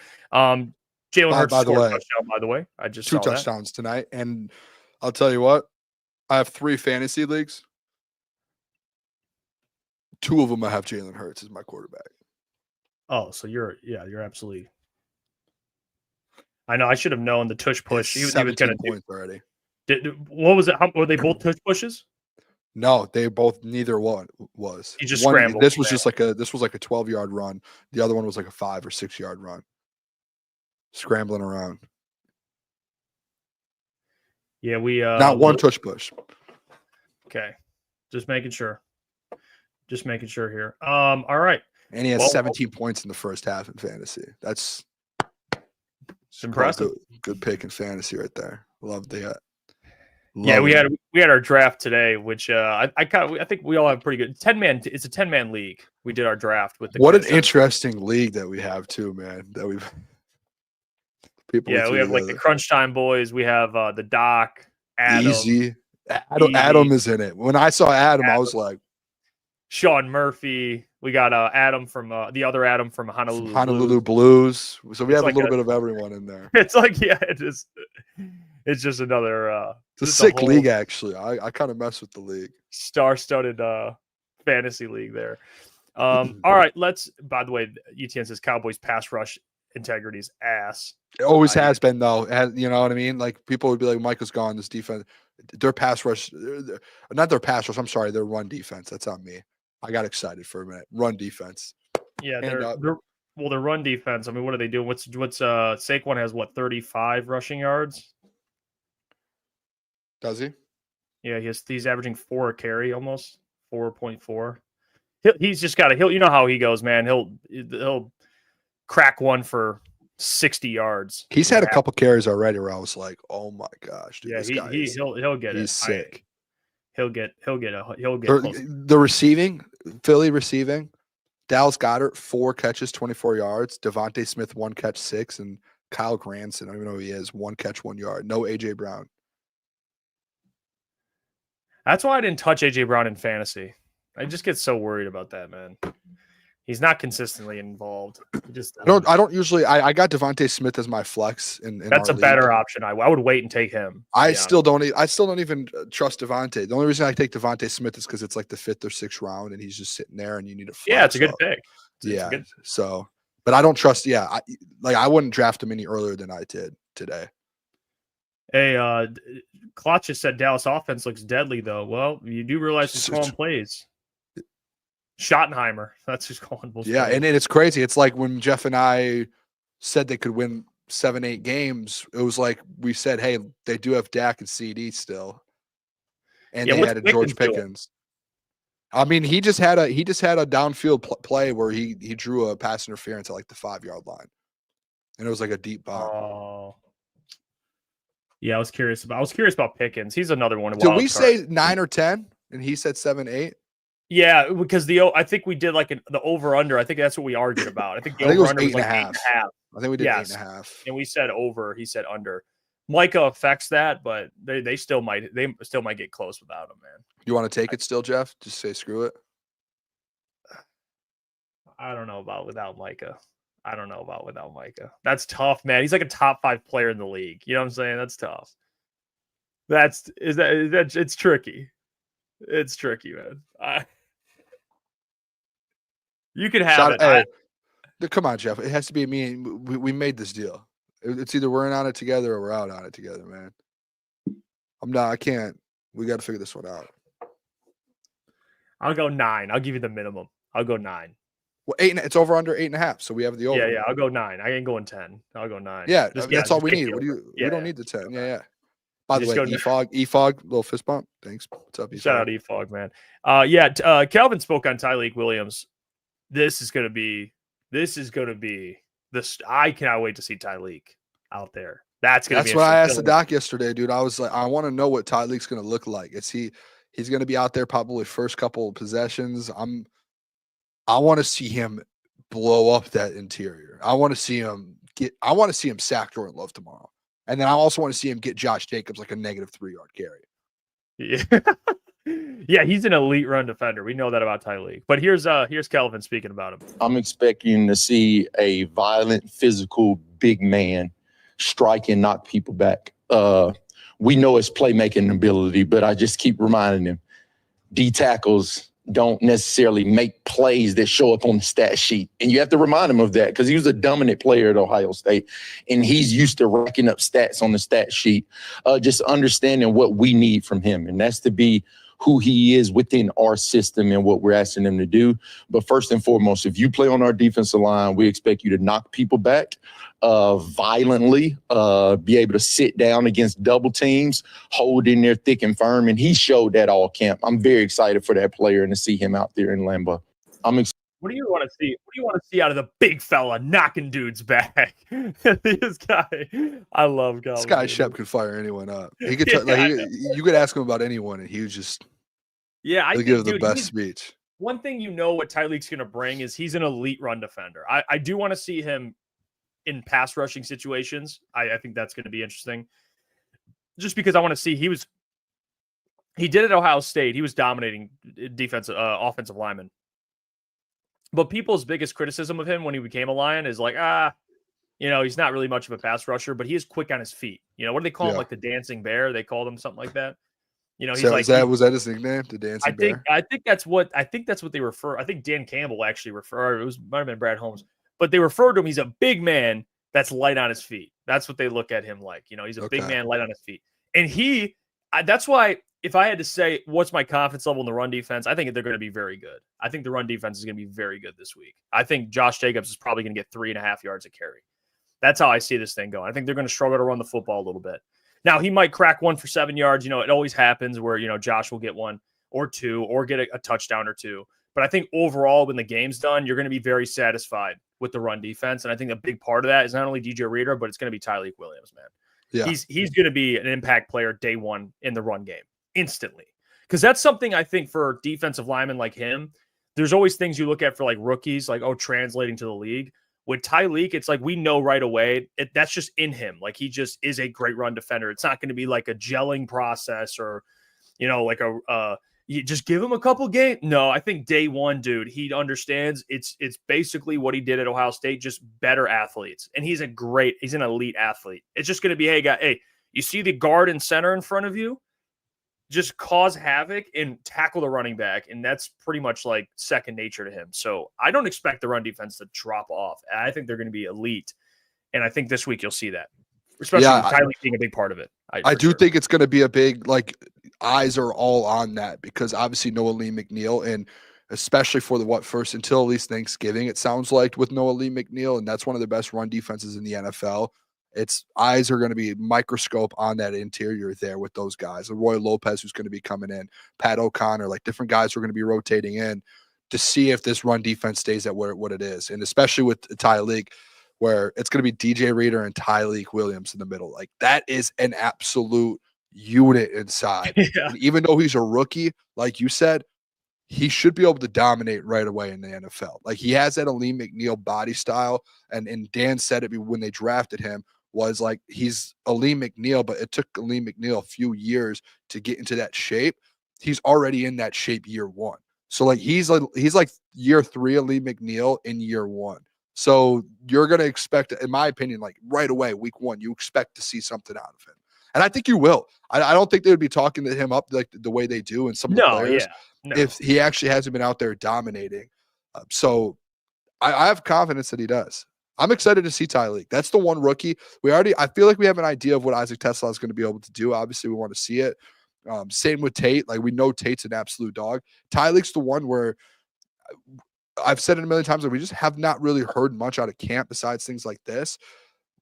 It's like the hype has been with the other two, and he's like that. And he's the first round pick that just, I think maybe it's just because people know what he is and what they're going to get from him because he's that good. I just want to see it in action, though. Yeah, I really do. I think that's probably why we haven't talked a lot about what we expect out of Tyreek, because we kind of know what we're getting out of him. I think he's just like, you kind of know what he is at this point. Like, you just know that this dude's going to be an absolute menace in the run game. And like Tate, like you could say like Tate, like, oh, I just want to see Tate look the part. You don't want to see him. You don't want to hear his name called. Like, that's usually a good thing for offensive linemen. It's like, if you're not calling his name, usually he's doing a really good job. Isaac's more like, hey, in my opinion, you want to see Isaac just, in spots. I'm not really expecting much from Isaac week one. I don't know how much he's involved, to be honest. I really don't know. I don't know how to gauge. I don't know what that looks like. Maybe on run plays, he's a blocker. He'll be on special teams. I'm interested to see his involvement. I did think it was crazy when you were out, and I think I talked to Corey about it. Or no, I talked to Nolan about it. The one thing that really threw me off with Isaac Tesla was that they knew that there was going to be a chance they trade Tim Patrick, Jeff. Why wasn't Isaac Tesla getting any first-team reps? Like, there was not one time. They should have prepared that. Yes, there was not one time in training camp, at least when we were there, 6 days, that I saw Isaac Tesla get first-team reps. Now, he got reps with Jared Goff and just normal, hey, let's get routes and get moving and get warmed up. But when it was like 7-on-7 and 11-on-11, I don't remember seeing Tesla once. And I brought that up to Nolan, and he thought it was a good point. It's just like, they really didn't prepare him much in that role. And then all of a sudden, boom, Tim Patrick's traded. But obviously, he's going to get reps. I'm sure he's gotten reps over the last few weeks with Jared Goff and the ones. But it was just weird all training camp. Just not once did you get to see that, which was just very odd to me. Yeah, and it's like one of those, maybe they just feel like he'll fit in and be fine. But I was a little surprised by that because they've let guys play with the ones that are, all due respect. Like, I mean, Doris Fountain last year. Yeah, they were letting guys I thought Doris was good. But they were letting guys play with the ones this past season that you knew they weren't going to play with the ones. Ronnie Bell was with the ones at one point. Like, it's like, and then Isaac Tesla's with the twos and like the best. And I don't know if that's just like he's a rookie, so they're giving him. But then look at you trade Tim Patrick. Now it's the Isaac Tesla show, man. I think the only argument they said was the fact that they wanted some receivers working with those quarterbacks, Hendon Hooker and Kyle Allen. But either way, you got to get him reps. He's going to be working with Jared Goff all season long, especially if there's like any inkling in your mind that you're going to trade Tim Patrick. Yeah, because I think he's the only receiver above like 6'1" is Isaac Tesla. He's like the only big receiver they have. They don't have anyone. They don't have anyone that size. So, and Gemma even says rookies have to earn it, which I understand. But look he's earned it. He's earned it. Yeah, they literally were like, "Hey, you're in for Tim." People literally all season long, it was like, hey, next year he's Tim's replacement. You know what's crazy too, Jeff? What's crazy is they literally just re-signed Tim Patrick to a 1-year deal. It's not like he was already under contract. They re-signed Tim on a deal, and then they traded him before the season even started. That's the crazy part. So, like, they obviously were expecting Tesla to take time, let Tim kind of be in that role, Tesla to develop, and they were just like, he's already there. Don't need to do it. Let me see. I want to show you guys this screenshot of what the Athletic said about the Lions, and then we can go through divisions, Boone, and we'll give our winners because we haven't said that yet. So we want to give those out before the season. I mean, the game already started tonight, but it's not like this would have changed probably what we would have said anyway. All right, let me show you this. So the Athletic put out basically it's basically like a poll that they asked executives and coaches, 31 coaches and executives, basically who they different questions. There was like a bunch of different questions. One of them was, who do you think falls off? Like, what team will you think will fall short of expectations this year? And of course, majority of them pick the Detroit Lions to fall short of expectations. All right, so I'll show this first screenshot. This is from the Lions Wire. Jeff Risden actually wrote on this. So let me show you guys. Wait, hold on. Let me get this so you guys can see it. So it says here, the Athletic surveyed 31 coaches and executives asking various questions, including their MVP pick. Who would be the best offensive player? Who would be the best play caller? All this stuff, of which former Lions offensive coordinator, now Bears head coach Ben Johnson ranked third. One of those questions was, name 3 teams that will fall short of expectations this season. By a pretty solid margin of 7 votes, the Lions were voted as the team to most likely fall short of expectations, garnering 16 votes. 16 votes of the 31. So majority voted that the Lions would be the team to most likely fall off this NFL season. And the reasoning for that, can you guess? Oh, what would it be? What's the reason? Oh, it's to no one's surprise. The main note revolved around the Lions losing both top coordinators during the offseason. Despite those losses, one voter still believes the team will be just fine, saying they'll still be good even with all the turnover. They still have all the same identity as a head coach, and they'll continue to play good defense. Who's the one voter? Shout out to him. Yeah, that guy understands it. I don't know who that is, but he gets it. But yeah, main note, coordinators. That is what they believe. The Lions will fall short of expectations. And I think expectations can mean different things. Like, are we talking Super Bowl expectations? Is that what? So basically, they won't win a Super Bowl. Is this? I don't know what's the expectations that are set. That's my guess. I think it'd have to be that. So it's like, hey, they're not going to win the Super Bowl because of new coordinators. Dude, is this coordinator singing out of hand? It's getting a little, to me, like I understand the concern for it, but it's wearing off, man, or it's wearing me out. Like I'm getting a little sick and tired of it because I was one of the ones. Welcome to my world. Like, from 2 months ago. It is getting annoying. Like for me, I've been consistent with it. Like I think it is always a risk when you hire new coordinators. I think to the Lions' credit, they hired from within guys that have been getting groomed. John Morton, not groomed, but he was with Ben early on. So they have some familiarity that'll help them. But even to Nick P's point, like even when the Eagles fell off, they were 10-1 when they replaced both coordinators, but things went off the edge. This is why you have Dan Campbell, though. You know, they like if this was the Lions and they were 10-1 this year with new coordinators, do you believe they would fall off a cliff after being 10-1 because of who Dan is? I don't see a team coached by Dan Campbell doing that. I really don't. Do I believe it's always a risk when you get new coordinators, no matter who it is? Yeah, it is. I feel more comfortable that they hired from within. But the fact that that's like the only thing people are just like, yeah, you know, this team's going to fall off a cliff because they got 2 new coordinators, and probably most of them don't even know who they are or where they came from to even make that assumption. Like, we have more information because we get to see Calvin Shepard, John Morton. We just watch press conferences, and Calvin just said it. Yeah, I was game planning with it for defenses with AG. Like, I was practicing calling plays. I've been calling plays in private. Not you guys. This is the first time you guys will see me call plays. I've been working at this. And then John Morton's been helping Ben Johnson game plan. And then it just came out that Ben tried to hire him like this week. So maybe these guys aren't as trash as the national media thinks they are. You know, it's getting annoying that it's like all you have. You cannot bring up a personnel reason or a head coach reason or a quarterback reason, whatever it is. It's coordinators. They didn't even mention Frank Ragnow, which I think is actually probably more bigger, in my opinion, bigger. The trenches, like the offensive line, D-line. I agree. In the trenches. This is what I was talking about 2 months ago when shout out to Klotz, he's probably watching, but like when he was talking about like the Super Bowl, they're not going to win a Super Bowl. They just keep saying it. It's like, well, the coordinators, like we got to see it. It's like, okay, at what point is it, hey, they have the players to do it. And it's like this coordinators thing is just going to keep coming up and keep coming up. Like, I do understand, like, yes, it's a concern, but to constantly just be like, hey, this Lions team's not going to do anything. Like, there's people out here who don't think they're going to make the playoffs because of a coordinator turnaround. And I would be interested to see if a couple of years ago when the Eagles lost their 2 coordinators and they ended up starting the season, 10-1, winning 11 or 12 games and obviously losing in the first round.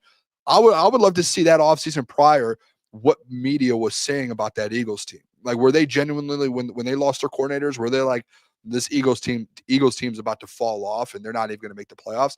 No, they were probably like, hey, this is still a contending team. They're still going to go out to have a chance to win a Super Bowl. That's where it confuses me a little bit, where you're going, why all of a sudden it's like with the Lions, it's boom, they lose their coordinators. But typically with other teams when they do, yeah, there's questions, but you're not going to say these teams aren't going to make the playoffs anymore, especially when you have like a top 5 roster in the NFL.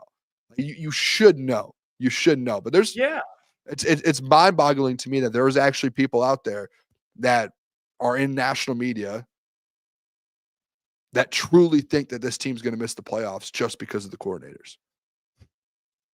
After seeing as well, too, the biggest thing, too, with the Jeff, after seeing what Dan Campbell's built in 4 years and what he's put together.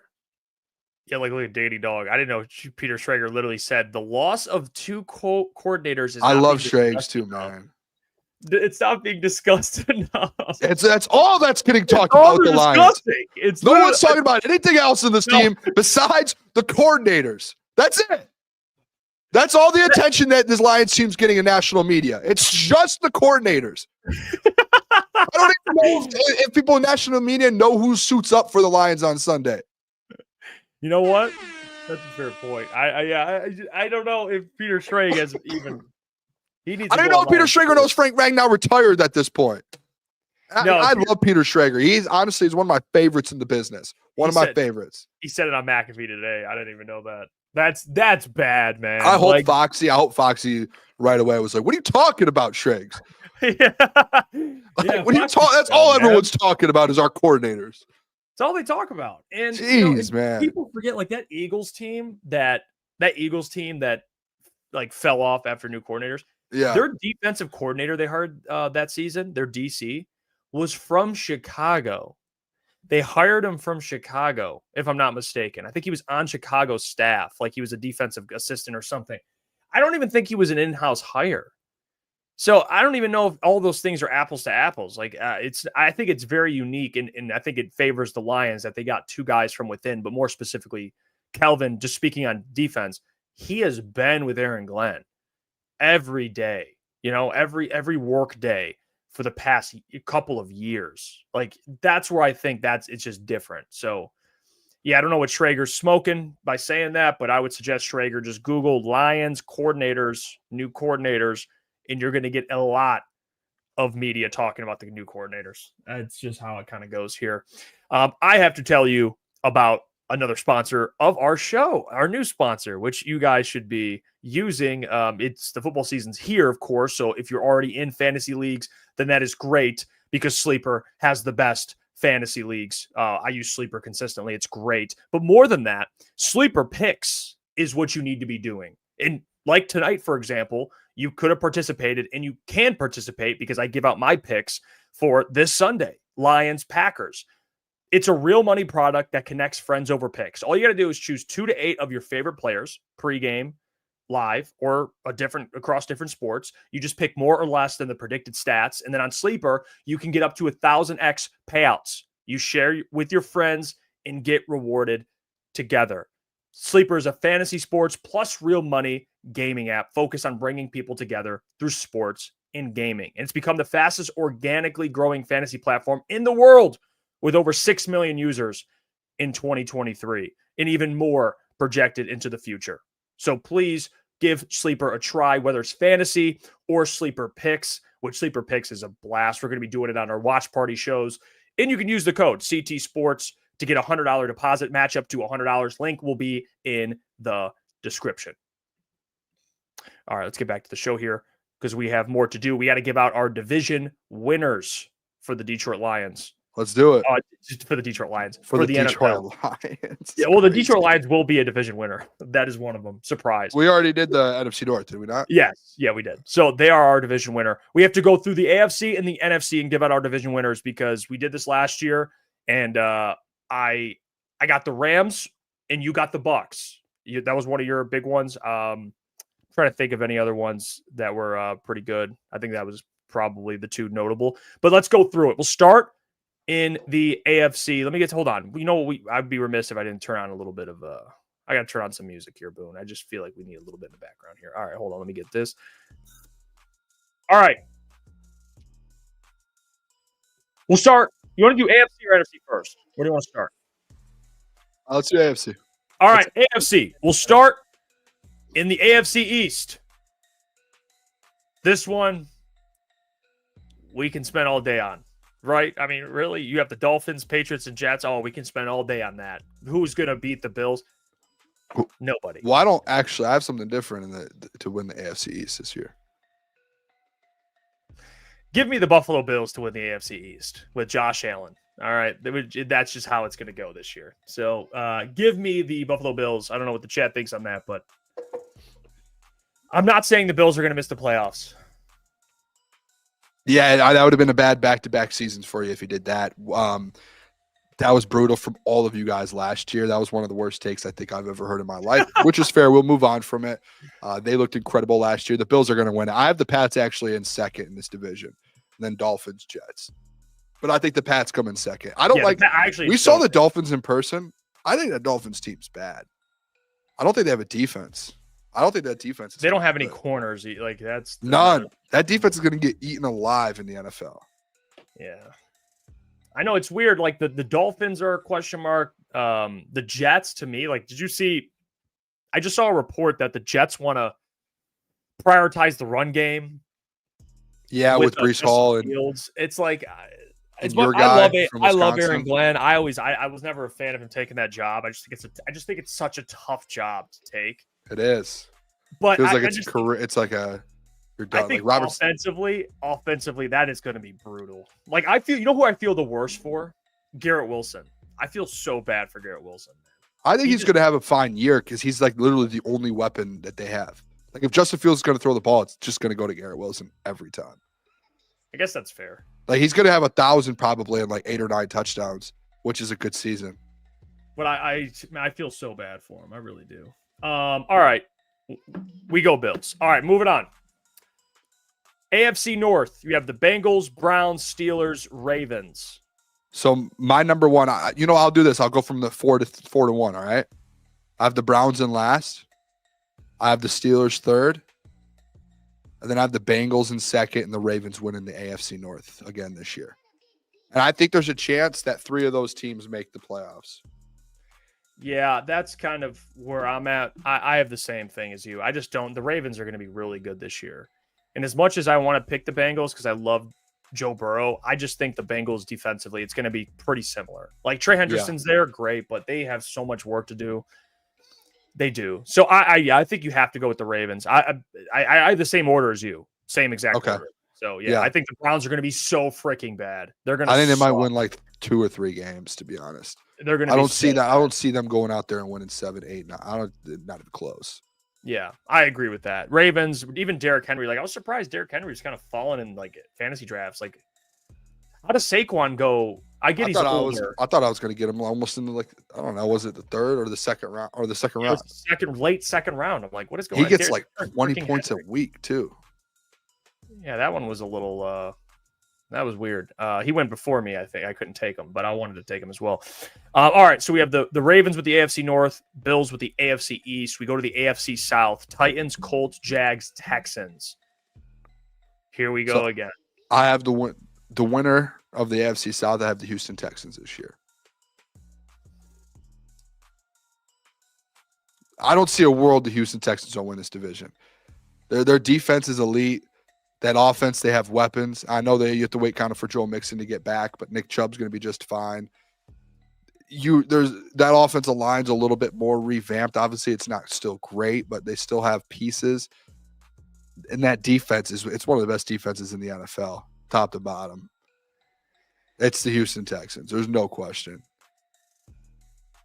If you picked, no, I was going to say, I'm going to agree with you. I think year one's tough with Liam Cohen. I don't think they win the division year 1. No, I think they're going honestly, and I don't. This isn't a bad thing. I have the Colts coming in second, and then I have the Jags in third.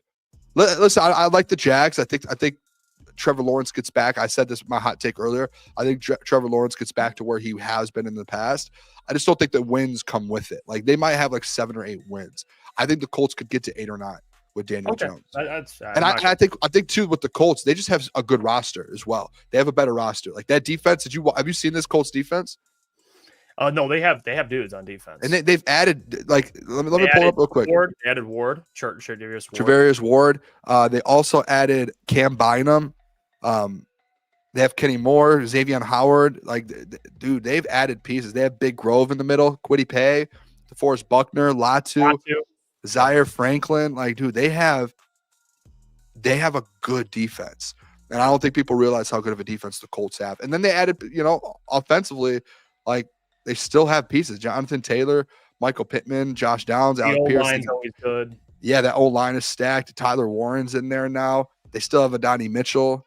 So, yeah, they have pieces there, man. I I'll think go that team's going to be Texans as decent. well. I just think the Texans, the run game, I'm curious about because Joe Mixon's out the first 4 games and they're going to rely on Chubb. I drafted him in fantasy, but I don't even know what Chubb's going to look like. So I think the run game is going to be kind of a big one for them. What does that run game look like? Because they have weapons. The O-line, that kind of factors into the run game is what the O-line looks like. But I'm still going to go with them. The defense is just so stacked. And CJ Stroud, I just like, you got to pick quarterbacks. When you go with divisions, that's the kind of thing I look at too. It's not, quarterback should have a big part in who's winning a division. It's not all about it. Like, for example, Joe Burrow, he doesn't have enough help on defense, but it should play a big part. Lamar, look at our 3 division winners: Josh Allen, Lamar, CJ Stroud. It's like you tend to favor the quarterback here. AFC West, last division in the AFC. We have the Broncos, Chiefs, Raiders, Chargers. I remember you and Klotz told me wouldn't be surprised if the Chargers win it. So yeah, I wouldn't be, honestly. I think there's 3. This is where I think this division happens. I think there's 3 teams in this division that can win it, and I think it's going to be close. I think they're all going to be around 10 to 12 wins.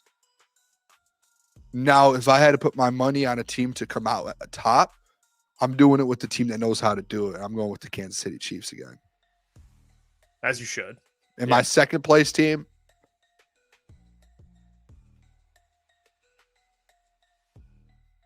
I haven't decided yet. Oh my God. I don't know, dude. Chargers. I'm gonna go Chargers, and I'm a big Sean Payton Broncos guy. I just think the Chargers, man, they're poised to be pretty good. To win it all? No. I'm saying second. I have the Chiefs. Chiefs are gonna win. Okay, Chiefs. I'm leaning towards the Chargers. I am. The thing that really hurts me is what's his name going out? Their tackle.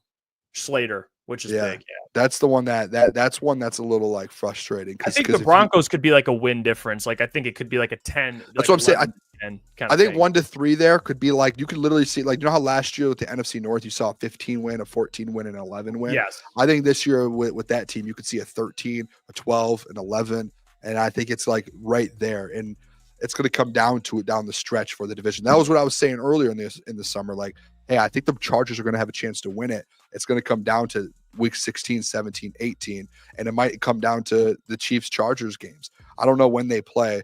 Let me see real quick. I actually want to see, because that could actually be an unbelievable matchup. That division, honestly, they play week 16, and then they play the Chiefs play week 16 versus the Chargers, and then week 18. Or no, weeks 15 versus the Chargers, and week 17 versus the Broncos. See, I think the or NFC, 16, sorry. I think the NFC North as a whole is the best division in football, but I think if you look at the top 3 teams, the AFC West is the best division in football. I think the Raiders just hurts. The Raiders, they bring them down. So I don't think they're the best division in football, but just like if you just go Chiefs, Chargers, Broncos, I think I would take those teams over the Packers and whoever. You want to go Vikings? I would take those teams over that team. It's just the Lions. I think that's the one that you'd probably be like, well, Lions are better than those teams. But that's a stacked division, man, besides the Raiders, of course. I think the Raiders win like 6 games. That's just, I don't think they do much. 6, 7 games or something like that. All right. We'll go to the NFC. So we have the NFC now. We'll start with the NFC East, Cowboys, Giants, Eagles, Commanders. And I want to know your order too, because that's where I So wait, you're talking about the NFC East? Yeah, who do you have? All right, I'll start with my number 1. I have the Eagles winning the division. I do not. And I have okay. You have it with the Commanders? I have the Washington Commanders. There is a law, and let me look it up real quick because I want to get year someone different wins it. I've used it last year, and that was why I picked the Eagles last year, because the Cowboys the year before. Hold on, let me see, what year was it? NFC East winners by year. Let's just do this together, guys, huh? Let's just do this together. Yeah, it is like a different team every year in the NFC. Love a class project. The last time there was a back-to-back winner in the NFC East. What year do you think it was, Jeff? 2004. 2004. The Eagles won it in 2001. The Eagles won it in 2001, 2002, 2003, and 2004, and then the Giants in 2005. And What a then, guess. do you want me to go through each year for you?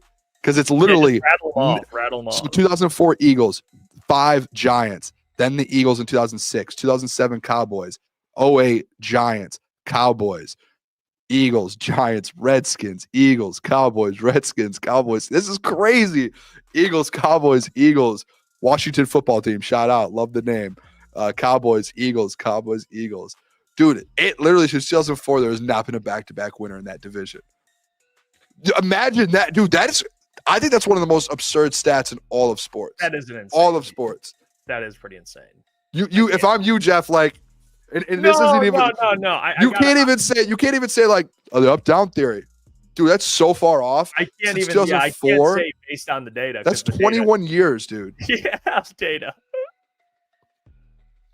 I just think the Eagles are just that team, man. I stand. They have a chance. They're probably gonna. There's a chance they lose to Dallas right now. I'm going to the Commanders. I think the Commanders, man. That's fair. Add Deebo Samuel. I know they lost Brian Robinson. I don't even think that's that big. It's a big loss, yes, but I think they're going to be fine. And you know me, you know who one of my favorite coaches in the NFL is, and you've known this since we went to the combine last year. You're a big fan. And I was last year going into the season with Dan Quinn and Jaden Daniels. And I got laughed at a little bit when I went out on the limb saying the Commanders were going to make the playoffs, a wild card game. There was 3 takes last year, Jeff. And again, not trying to throw you guys down, but there was 3 takes last year that I got laughed off of the show off. It was 1, the Commanders going to the playoffs and Jaden Daniels being very good. It was 2. Well, not very good. That one we didn't laugh at you for, but the Commanders going to the playoffs. You guys laughed at me for the Commanders because I love Dan Quinn and Jaden Daniels. 2, what was the other one that we talked about earlier? Oh, the Bills. You guys were like, there's no way the Bills are going to do it. And then also the Bucks. You guys, none of you guys had the Bucks even. I don't even think making the playoffs. Everyone loved the Falcons. No. I had them making the playoffs, but I had the Falcons winning. I think you were the only one, but the other 2 guys just said nope, they aren't. And then the chat said nope. Yeah, I was the only one. Falcons. I was fucking wrong. But that Commanders team, I'm telling you, there's something about Dan Quinn, man. He just wins games. He knows how. Yeah, He's a great head coach. That's one of our, in my opinion, obviously Dan Campbell, but Dan Quinn's one of my white whales to have on a show, man. I have the Eagles 2, Cowboys 3, Giants 4. Same order, different order, same. It's just swap. Same Eagles. final 2. You had the Cowboys at 3. Pretty much, yeah. I agree with that. And I think the Giants could win like 6 games. I think the Giants could be like close to 500. Watch out for them, man. I don't think they're as bad as people think they are. Russell Wilson, I think, could get them like close to 500. I think he can compete. Yeah. Sure. All right. Let's go. NFC South. Well, NFC North, we already know. We picked the lines there. NFC South.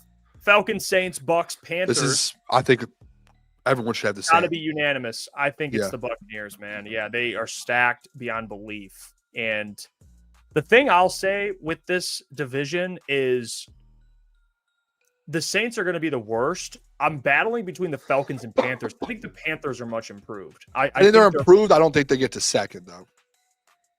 I think the Falcons in the Panthers will be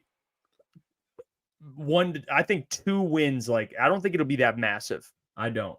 Do you think the Falcons will get to double-digit wins? Do you think they'll get there? Yeah. See, I don't know. There's a question with me with the Falcons. So I do have the Falcons at 2, and I'm interested to know what you think on this. The Michael Penix thing. Yeah. I think he's good. Yeah, I agree. I don't think people realize the small sample size that we had last year of him. Yeah, and he got thrown out there, like literally. Yeah, and he wasn't bad, but like for context, I feel like it's kind of crazy. I feel like a lot of people are like, hey, he played a full season, he's good to go. How many games do you think he played in, Jeff? I think it might have been like I'll go like 5, 4 or 5. 5 games. Dude, I've been hot with guesses. And I'll tell you what, the 5 games, 2 of them he only had 1 pass attempt and 4 pass attempts. So he only started in 3 games, and it was the last. Started is more. So, and in those games, he had 5, 6, 7, about 750 yards, 3 touchdowns, and 3 interceptions.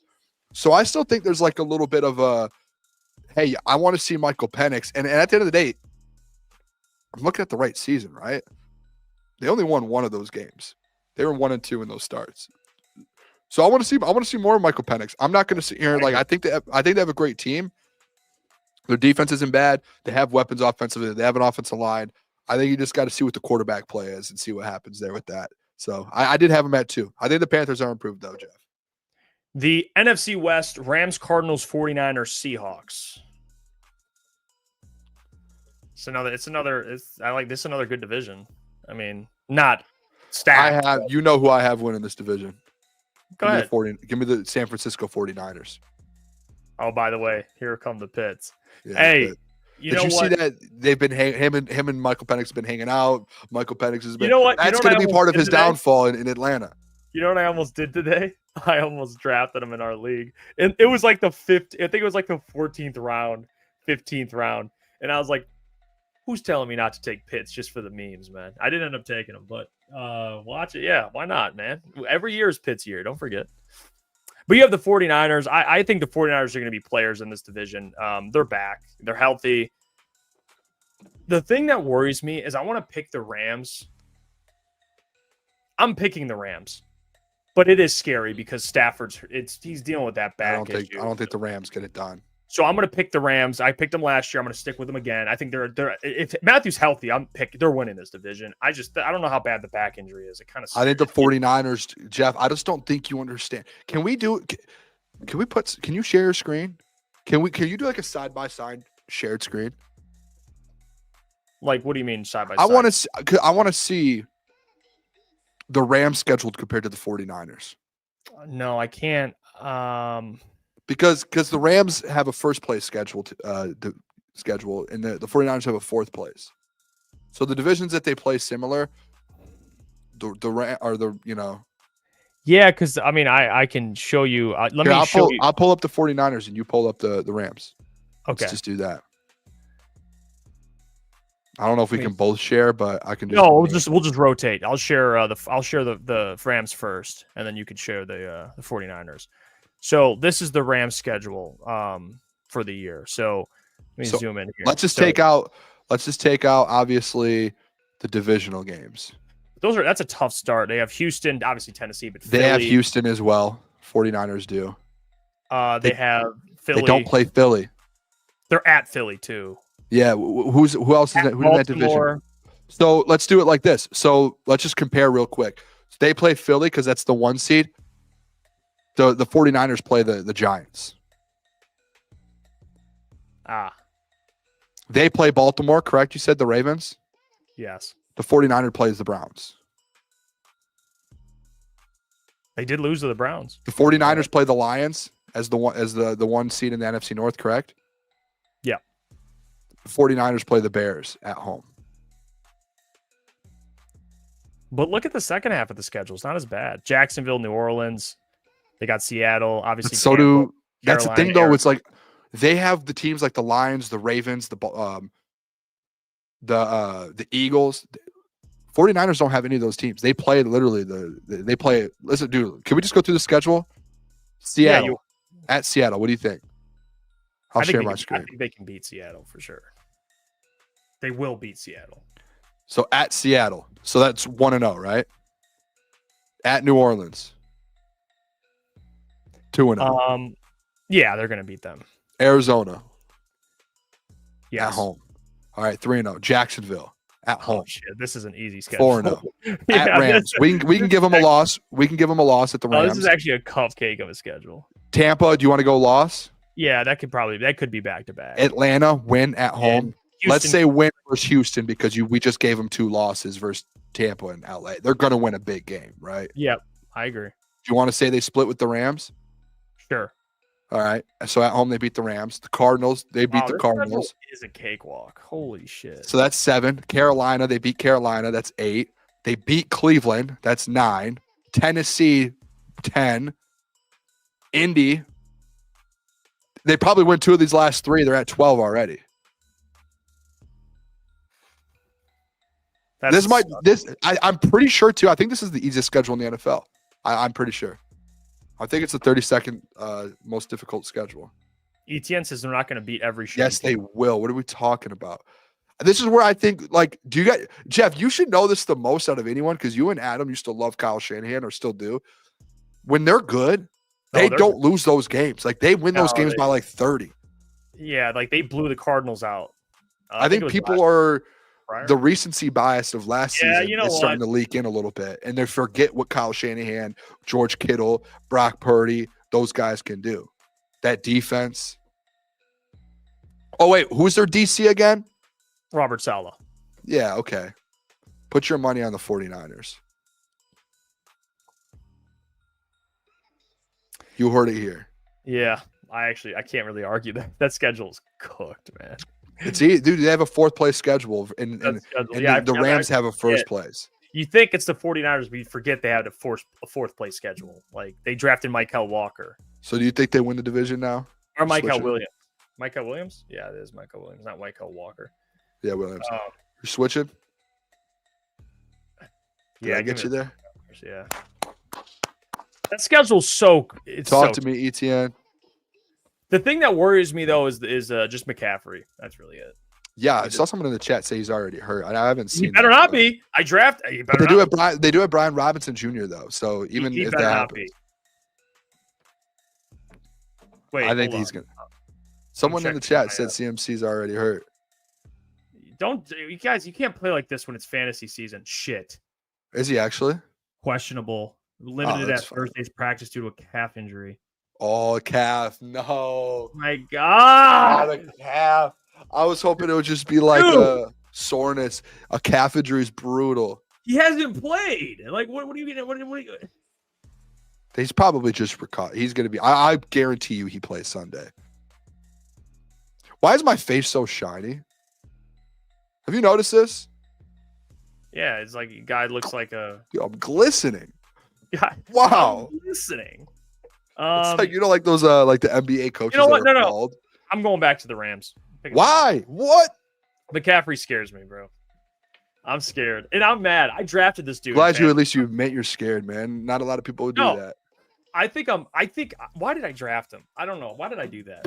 I don't know. Why would I do that? Why would I do it? Why would I do it? It's every year.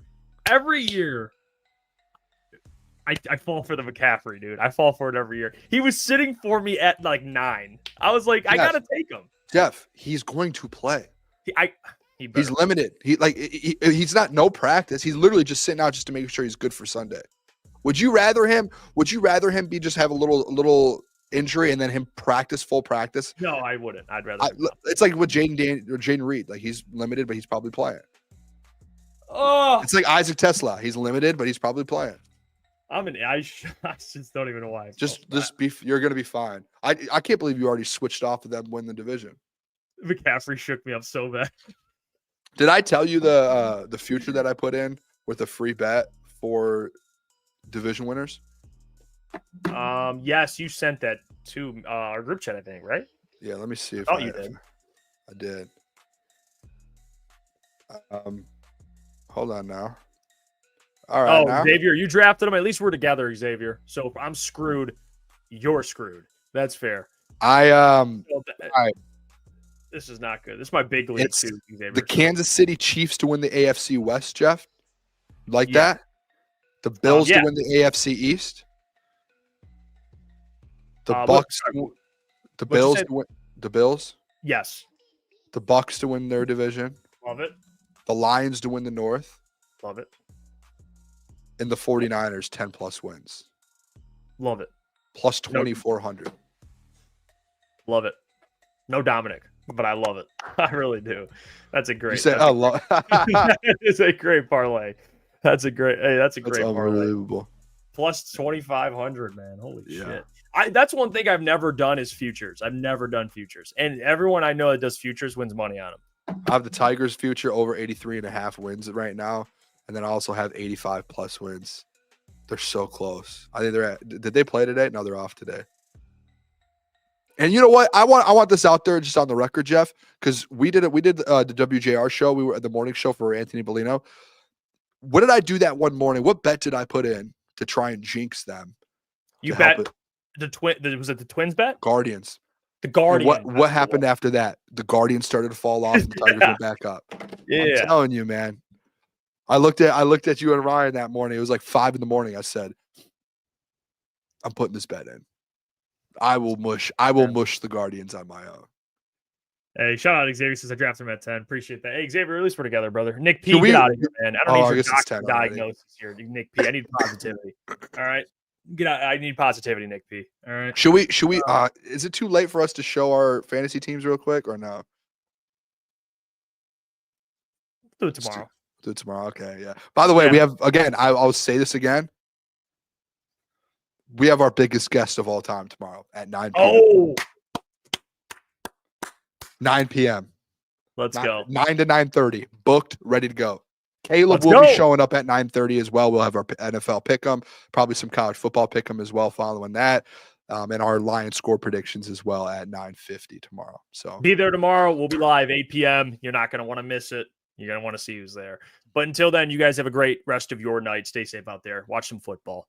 love you guys.